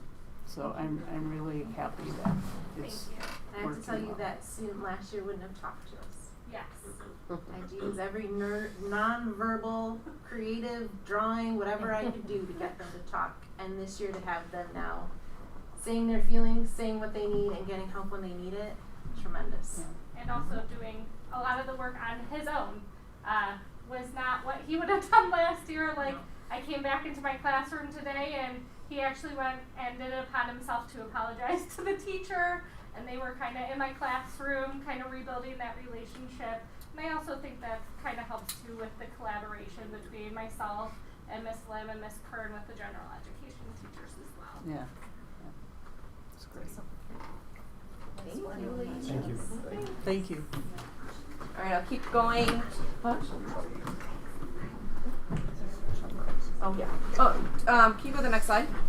So we just wanted to give you a quick update about our SAIL program, and we did increase to 5 sections this year, anticipate going back down to 4 next year, but we held 2 family nights this year, and really excited to have families come in with their children and their families and do some activities, and we'll be continuing that on to next year. And our coaches that support the program have really been focused on behavior and engagement in instruction. So, and next slide. Early childhood, you obviously heard a little bit about that in regards to our curriculum review, but we have filled all of our at-risk spots, and we actually squeezed out 5 more based on our special education attendance and students turning 3 and when that was happening. So we were able to kind of squeak out 5 more spots for some of our at-risk students, and our special ed numbers have stayed pretty consistent. And for our coaches, they are focusing also on behavior. It's a theme, but really a lot about structured play and really engaging students in improving their play skills. Next slide. I'm going to turn it over to Dr. Curtis. Did you miss me? Yes. I brought some friends with me. They're a little shy, but they're a little shy. So, go ahead. So, as a reminder, we presented earlier in the year on our multilingual learners. Just as a refresher, since then, you may remember that we called them English language learners in the past. That terminology has since changed to multilingual learners. So just as a reminder, going into this presentation, you'll hear the term multilingual learners. Same thing, but that is the new terminology to more respect the fact that it's a more positive term. So that's what we're going with from here on out. So just wanted to give you that before we go on here. To get started, a few quotes about multilingual learners. To focus on the one on the bottom and the one on the right to get started here.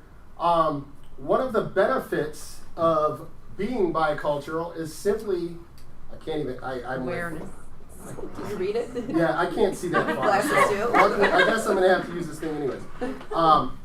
One of the benefits of being bicultural is simply the awareness that how you live is not the only way.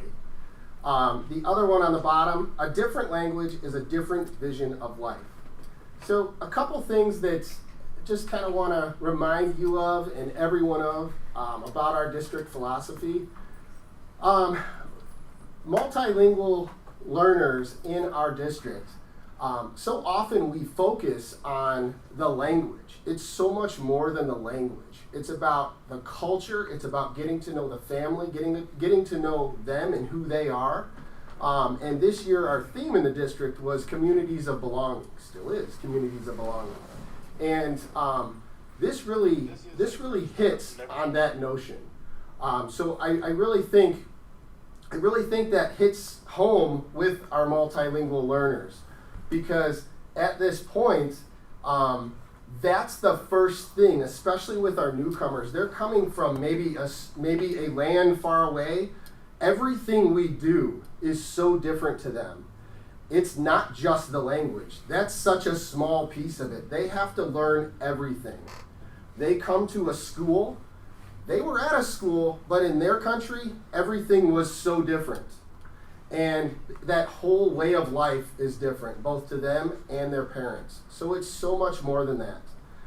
The other thing on there, the fun fact, many people who speak more than one language switch personalities when they switch languages. And that's just kind of interesting, but it's the truth. So up here are cornerstones of multilingual program in our district. I'm going to turn it over to our friends here. We have Mrs. Denise Valladares, and we have Mina Espinos. Hi. So the first cornerstone that is up there is language acquisition instruction, which basically means we teach the children. Like we were just talking about how it's no longer EL, it's ML, because we are working on helping them learn English. But we're also embracing the fact that they are multilingual, so we're helping them use their home language to increase their English abilities. Because students who are strong or have deep thinking skills in their home language, once they have the vocabulary in English, those skills will transfer easily once they have the language, and then they will often exceed the expectations that the monolingual students have. So we really want to make sure we help the students embrace both languages, or all languages in some cases. And the ways we do that to help them gain the language is it can range from just a check-in to see how the kids are doing, to pushing into the classrooms or co-teaching, or even a daily pull-out where we work with them in a small group. Such as the newcomers. Yes, or newcomers, or ML newcomers. So language acquisition is important, but another important aspect of welcoming our newcomers and giving them a sense of community and belonging is supporting them. Oftentimes, day one for them is not a day in August. It could be the week before a Thanksgiving break, the day after a spring break, which we all love as teachers and parents, or sometimes they don't even know that they will be joining us. So it's sometimes a sudden change for them. So we often are the go-to adults. We are often the first ones to also speak in their home language using Google Translate or the languages that we know. So we become their day one bridge to school support. And that could look like giving them a MAC t-shirt. So, you know, you're in 6th grade, you get a white MAC t-shirt, or mascot is the Marauder, right? Or even taking their screener scores and placing them in a schedule that supports not only their linguistic needs, but also their social emotional learning needs. That's really important. Finding them a buddy, or finding them just at the middle school. Sometimes it's really hard to get into those already formed friendship circles. So us building that bridge for them to create those friendships and those relationships and feeling safe and feeling like they're part of our family right when they get here, anytime that they join us is very important. Other important aspects of our ML program is supporting the staff. When these students come, often newcomers come and you have a couple days notice, teachers are going to need support. Students who have been in the ML program for a couple years and they just need a little bump, Denise and I provide professional development to the staff at Institute Days. We've been to team meetings, our Monday meetings. We meet with teachers and just help adjust or create materials to help the students. So our goal is to help the teachers help the students. Not only do we work with our newcomers in our MLs to make the language accessible, but they come with parents. So parents also are new to our community. We also welcome the parents into our community, and right away, whether it's giving them an information sheet about when is the first day of school, when are winter breaks, when does school start, where is the bus stop, it makes parents feel comfortable. You know, it gives them one less thing to worry about. And I'm sure they're worried about, you know, their babies joining us, a new country, a new language, a new culture, new friends. So supporting the newcomer parents is especially important, and inviting them and reaching out to them to invite them to our community events, such as our family picnic at the beginning of the year, translating a field trip form so they know why their student was somewhere else that day. And then, like, just to go off of that, recently 8th grade was going to go to Wheeling High School for a field trip. And my ML newcomers were talking about it, and they were very excited about going to this play at the high school. And I'm like, well, this is rare. Like, they're going to have a hard time understanding, but why are they so excited? But then one of my students went like, yeah, so who are we watching play? And I said, no, what do you mean? Yeah, the play at Wheeling High School. And they're like, yeah, what teams are we watching? And I said, oh, no, it's not that kind of play. And he said, okay, like American football? I go, no, I'm like to be or not to be. and then their expressions, I'm gonna be honest, changed a little bit. Like, oh, that's where we're going. I'm like, it'll be okay, you're still gonna have a good time, you'll get to see the high school. So that's also good because a lot of our 8th graders, I mean, this is also their first time heading to a secondary school. So they're a little bit nervous, and again, to add the new language, the new culture, it just, even having those conversations that maybe putting a document through Google Translate would also translate it play to play, they still wouldn't have understood, having that connection with them and talking to them about, no, that's not the kind of play you're going to, but you're still going to have fun. So checking in with the parents and letting them know what play they're going to and how to prepare their students before they go. Okay, and when we were here last time, we talked to you a little bit about our programming, and we basically told you the difference between bilingual programming and typical what we call TPI programming for students who were multilingual students but not in the specific bilingual program. This time we're going to break it down a little differently. This time we're going to talk about levels of service based on classroom minutes. So there's what we call high level of support, moderate level of support, and low level of support. So if a student is receiving high level of support, meaning they're receiving the most level of support we provide a multilingual student, they're receiving support for more than 10 class periods per week. They're also receiving core literacy with services from a multilingual teacher. For moderate support, they're receiving 5 to 9 class periods per week with a multilingual teacher. And they're receiving core instruction from an EL certified teacher as well. It may not be literacy, but it's some type of core instruction. If they're receiving a low level of support, they will be receiving less than 5 periods of support per week from a multilingual teacher. Okay. All right, this chart right here shows some of our multilingual numbers over the years. Most recent at the top. A lot of numbers here. Really 2 trends that stand out to me when I look at this that I'm going to point out to you. On the far right-hand side, you can see our total numbers in our school district of our multilingual students. So the second from the right is our total numbers. Somewhat irrelevant because our numbers have changed over the years as well. So the percentages on the far right are probably the most important. You can see they've gone up by a percentage per year during the past 6 years. When you look at the far left, second column from the left, first one after the year there, you can see our number of newcomers in year 1 of their newcomer year. And in that number, you can see the last 2 years, the steep increase. So I guess 2 school years ago, we had 17. Then all of a sudden it jumped to 55. And this year we have 65.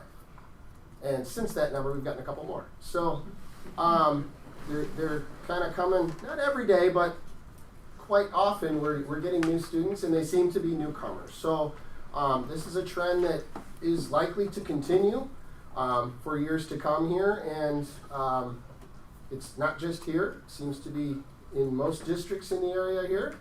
And just a trend we're seeing right now. So, all right. And because Chris had testimonials, we have some of our own. So be aware, because who knows, there might be a repeat slide to see if you're awake. This first student, he came from Ukraine at the beginning of last year. He joined clubs at school, outside activities, and this year he was in the Sullivan play, and he took one of the lead roles. So he said, "I like that my teacher can always help me. She doesn't tell me the answers, but she helps me figure it out. I like that we read in here so much. There are so many books to read. School helps me to understand the right habits. Sometimes school helps me understand the words in the right way. I like how the teacher gives us a role and we each have a part."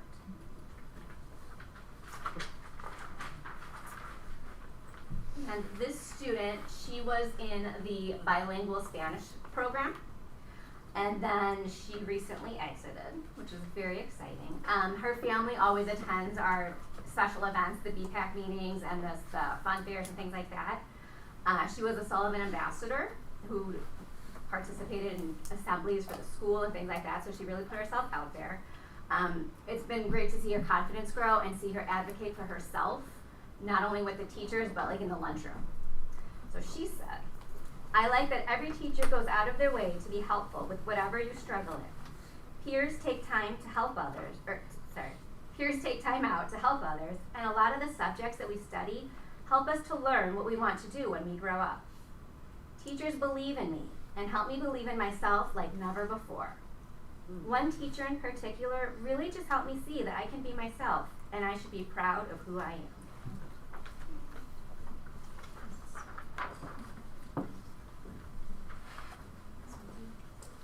Me, and I'm going to have to read up. Oh, I can't even see this one. Blank on my page, so let me think.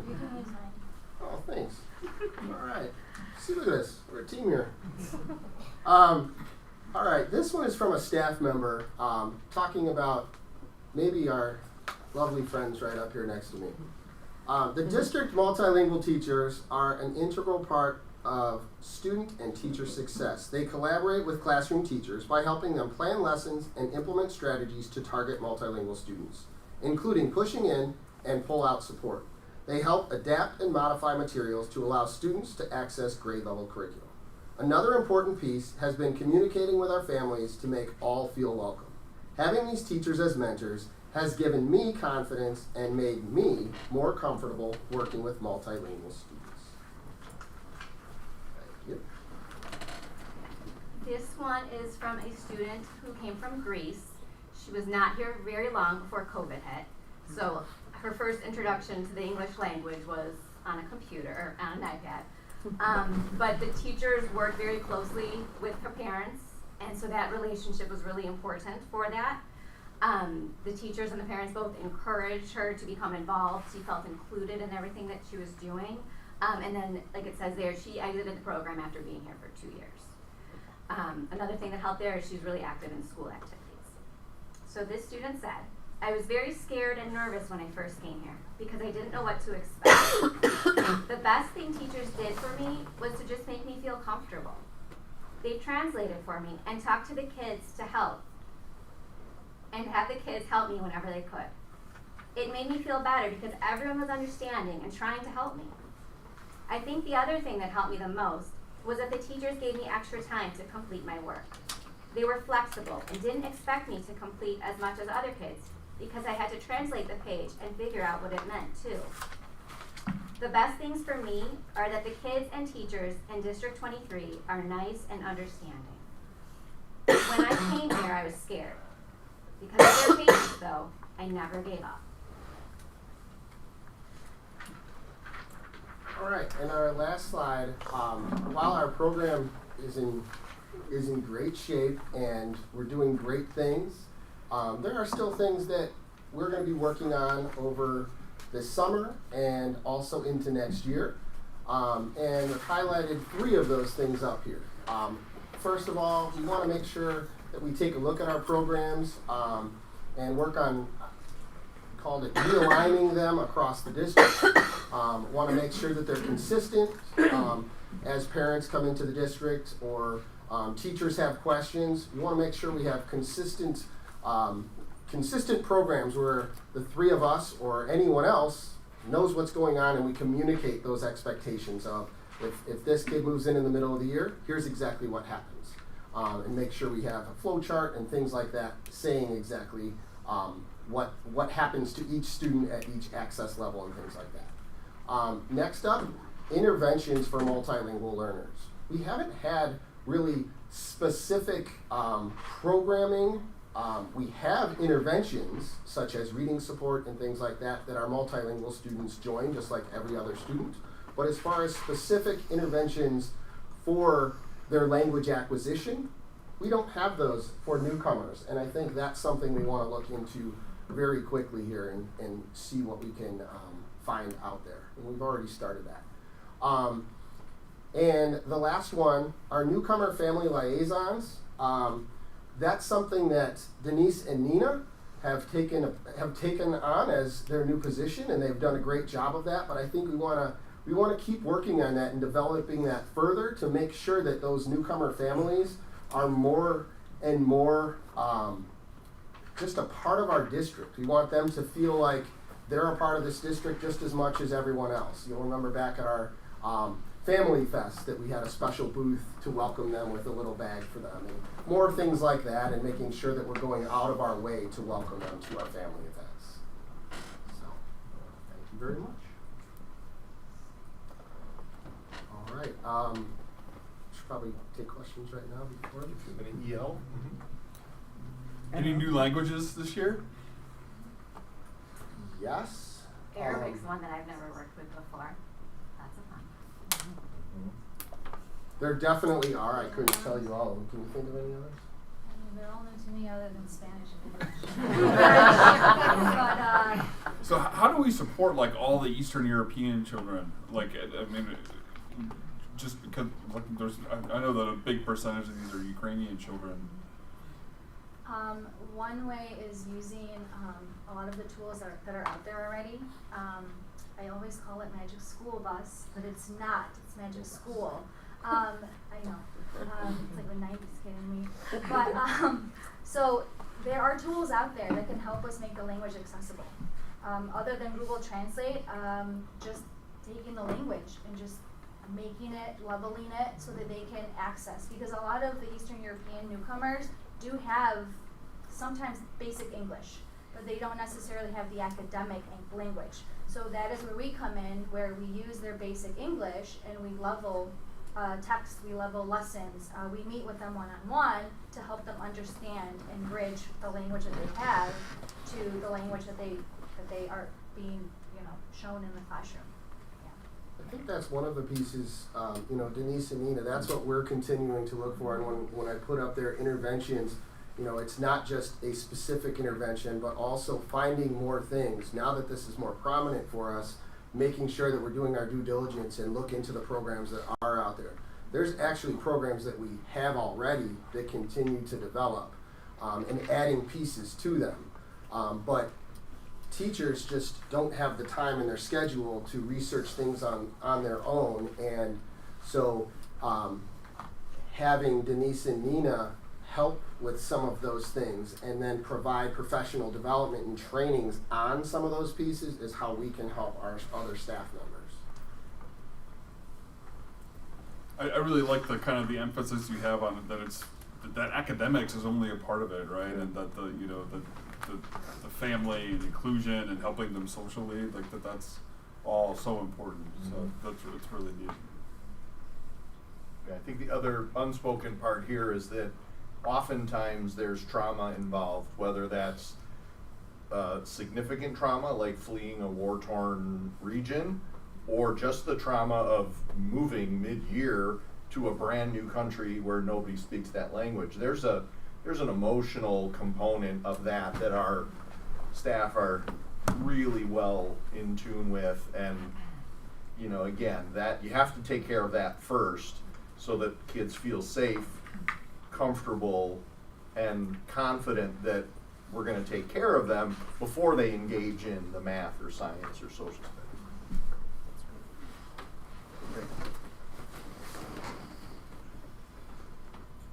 Thank you. Very good. All right. One last program to update is our instructional coaches. We just want to give you a quick update on some of the work that they've done this year as well. Next slide. It's you. Go. Are you not standing? I'm just Oh. standing myself. Feeling kind of old. All right. So our next program that we're going to highlight is a coaching program. Just to kick things off, a couple different focuses that we have up here are for our general education. Our focus this year is building relationships, differentiation for all of our students, and to highlight some of our students, our multilingual students especially, and some strategies to support teachers. And then also our special education focus, because we have specific coaches for special education. We have behavior, engagement, curriculum, and assessment.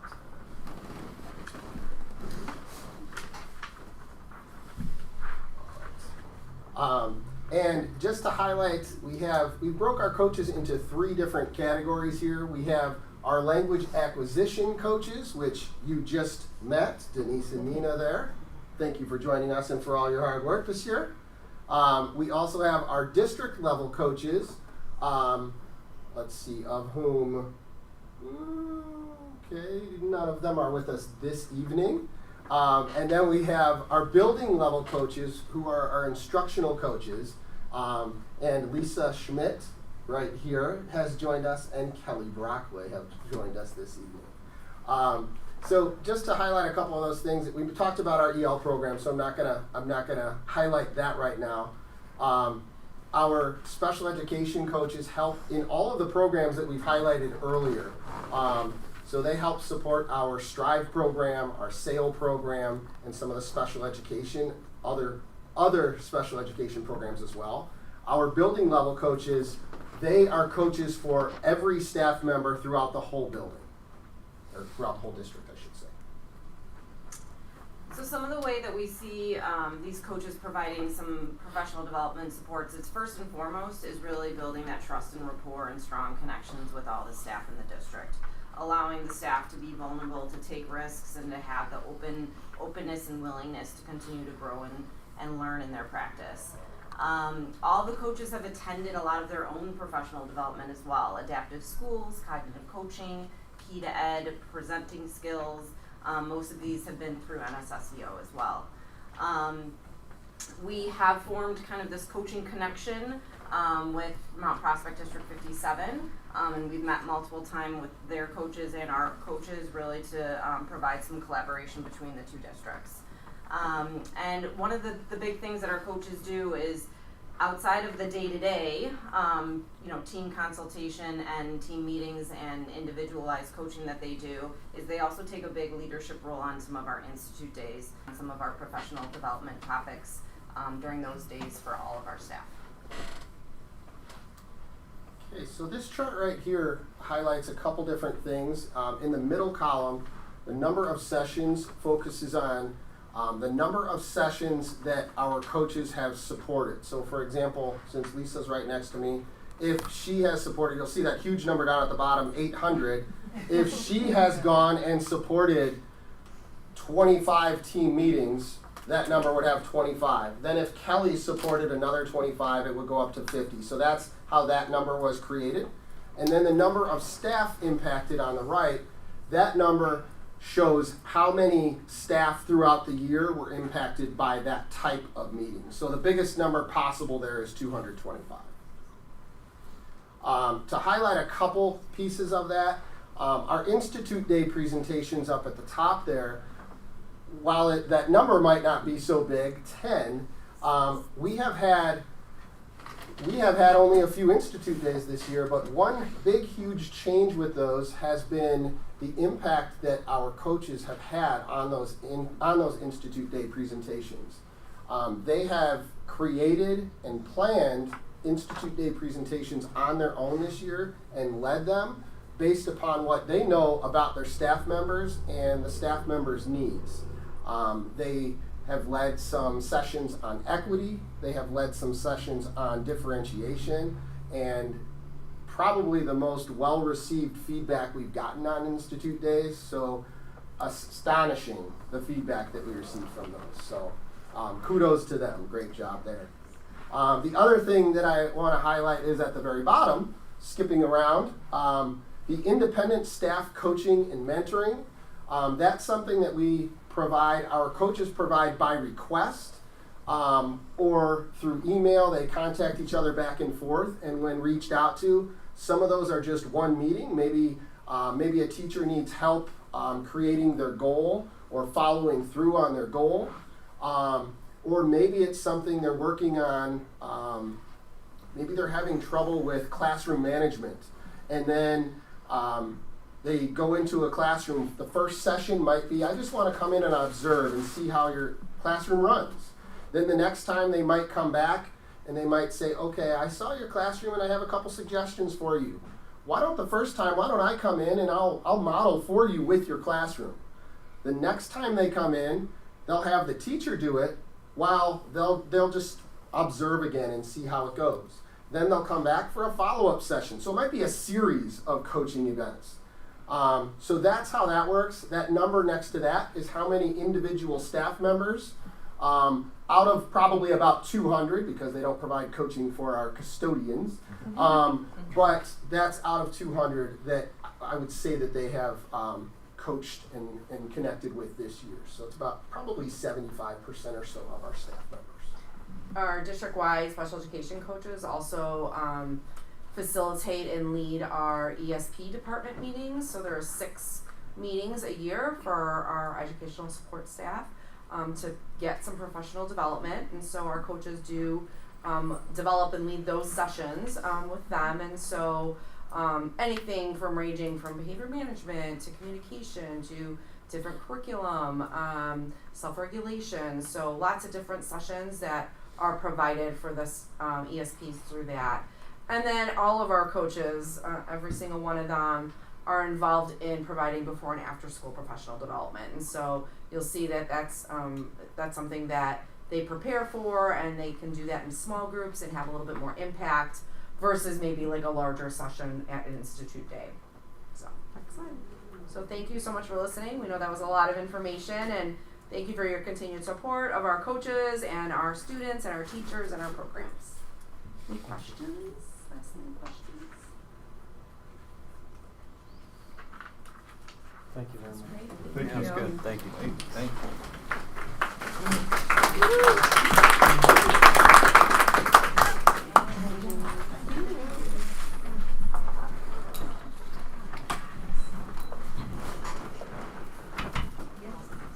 All right. Our next item is an action item. It's action on the staffing plan that we proposed last month, presented tonight for adoption. There were no modifications to the plan that was presented last month.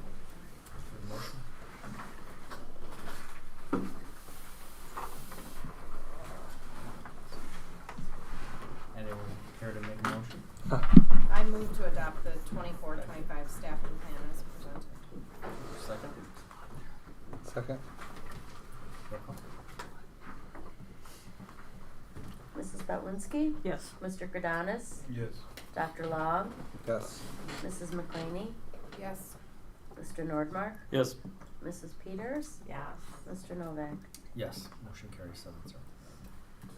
The next item is another action item. It's the second read of our fund balance policy that was presented last month. Again, no modifications to that policy. All right, I'll move to approve the revised fund balance policy 420 as presented. I'll second. Carol? Carol. Roll call. Mrs. Bowenski? Yes. Mr. Gradanis? Yes. Dr. Long? Yes. Mrs. McClaney? Yes. Mr. Nordmark? Yes. Mrs. Peters? Yes. Mr. Novak? Yes. Motion carries 7-0. The next item is also an action item. It is the annual approval of our ISB Consolidated District Plan. That is a precursor to the submission of our grant applications.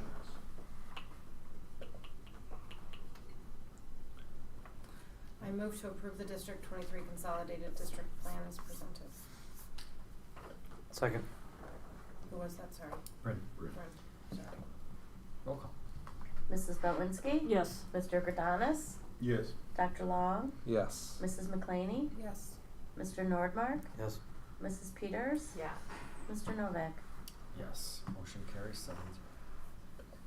Next item is an action item. It is the levy apportionment resolution. Do you want to just give a very brief overview? Yeah, so following the unsuccessful referendum in March, we were encouraged to go back to the county to revise the apportionment directive that we had issued when we submitted our levy. So this the direction requests a set amount in O&M and the Ed Fund, consistent with our past amounts, just with the escalation due to CPI, and then so that'll preserve us moving forward, and that would negate the prior resolution. Thank you. Look for motion. I move to approve the resolution providing revised instructions to the county clerk regarding 2023 tax levy extension reductions. Motion. Do we have a second? I'll second. Second by Carol. Mrs. Bowenski? Yes. Mr. Gradanis? Yes. Dr. Long? Yes. Mrs. McClaney? Yes. Mr. Nordmark? Yes. Mrs. Peters? Yes. Mr. Novak? Yes. Motion carries 7-0. Next item is also an action item. It is the approval of the 2024 seal coating, striping, and concrete bid being awarded to Patriot Pavement. Pavement. Yes. Pretty straightforward. We talked about this in finance and buildings and sites. We had a public bid process with a mandatory pre-bid, and received 2 submittals and then evaluated from there. Patriot has done a pretty significant amount of work for us in the past, so we'll be excited to work with them again. Motion to approve the contract for seal coating, striping, crack filling, and concrete replacement services to Patriot Pavement Maintenance Incorporated in the amount of $79,750. Motion by Dr. Long. Second? I'll second. Madeline? Roll call, please. Mrs. Bowenski? Yes. Mr. Gradanis? Yes. Dr. Long? Yes. Mrs. McClaney? Yes. Mr. Nordmark? Yes. Mrs. Peters? Yes. Mr. Novak? Yes. Motion carries 7-0. The next item is an information item. The NSSEO budget, as Carol mentioned, was submitted to member districts for review. We can have any discussion or answer any questions that you may have, and then we'll bring that budget back for action. So at this point, it's just a first read and an opportunity to ask anything that you'd like.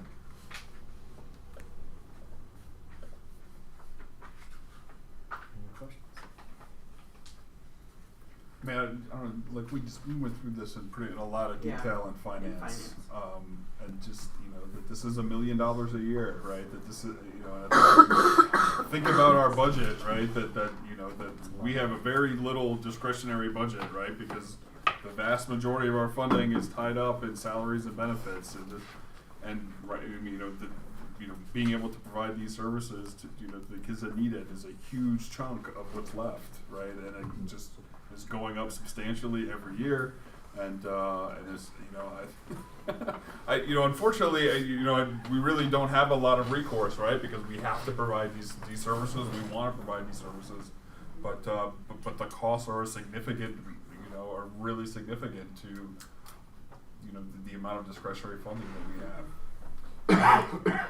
Specifically connected to the capitals project, that'll be important for the board to give Carol direction for how we want to approach that. There certainly are capital needs at NSSEO that are apparent.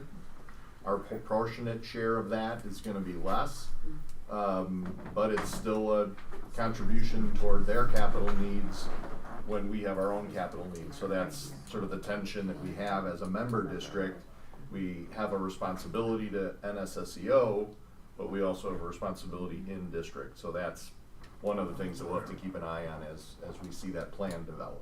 Yeah, no, that's a good point. And just if you didn't, I don't know that you have, but if you didn't see that, like the ask for this year was like about 300,000, and then it was about 18 for us.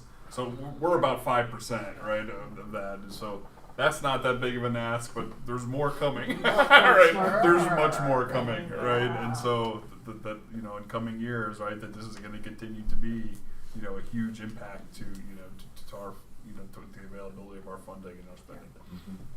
I will throw out there the plug. Go to Dr. Strokel. When you presented with Aaron last year about the Strive program, obviously you didn't have this vision to what it's turned into, but like that is how we mitigate. So like the trust that's built now after seeing this, including the multilingual, like it's saving us dollars. So we just need more of that. I think as a board, we just need more of that creativity from the admin team, because that will help lessen this exposure with NSSEO. Little bits and chunks. We won't solve all of it. I get that, but at a future meeting, it would be good to see that budget analysis again, kind of, and where we see it. Staff offset from where we. That I was thinking about that during it, but. It's good to get back to. It would be good at future meetings. Especially if we're looking to expand to MacArthur too, right? And how to. But if you think about it, we sent we had a move-in and then a student who in December went to Timber Ridge. So that's 2 kids that we could not support at MacArthur. So that's 2 new tuitions that we added this year, right? So a move-in and then mid-year. So it's a lot. Yeah. But just the thing that seems like that it's going to be a challenge for you to figure out, right? Is that the kids in the program now seem kind of clumped together in age, right? Because they're all between 2nd and 5th, right?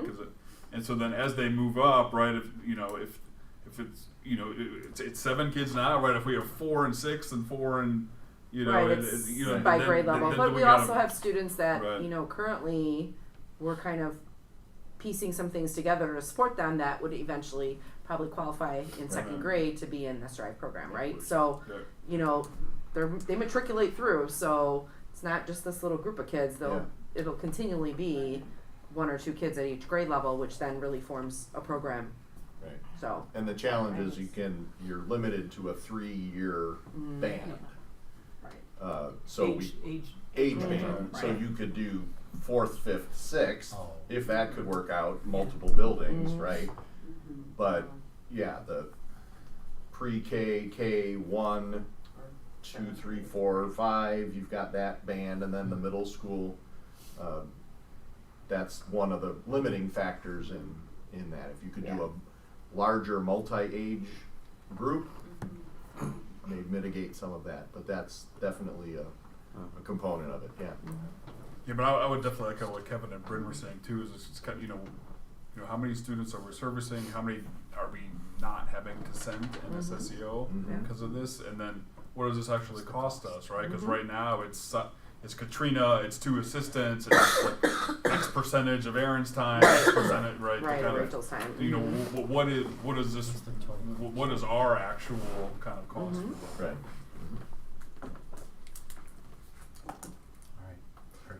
All right, and the next agenda item is also information. It is the EBC insurance renewal rates. Yep, so we talked about this at finance as well. Looking at for the coming year, a PPO increase of about 8%, and HMO was about 7.5%. So dental also went up about 6%. So just to kind of an overview, those Increases will go into effect July 1.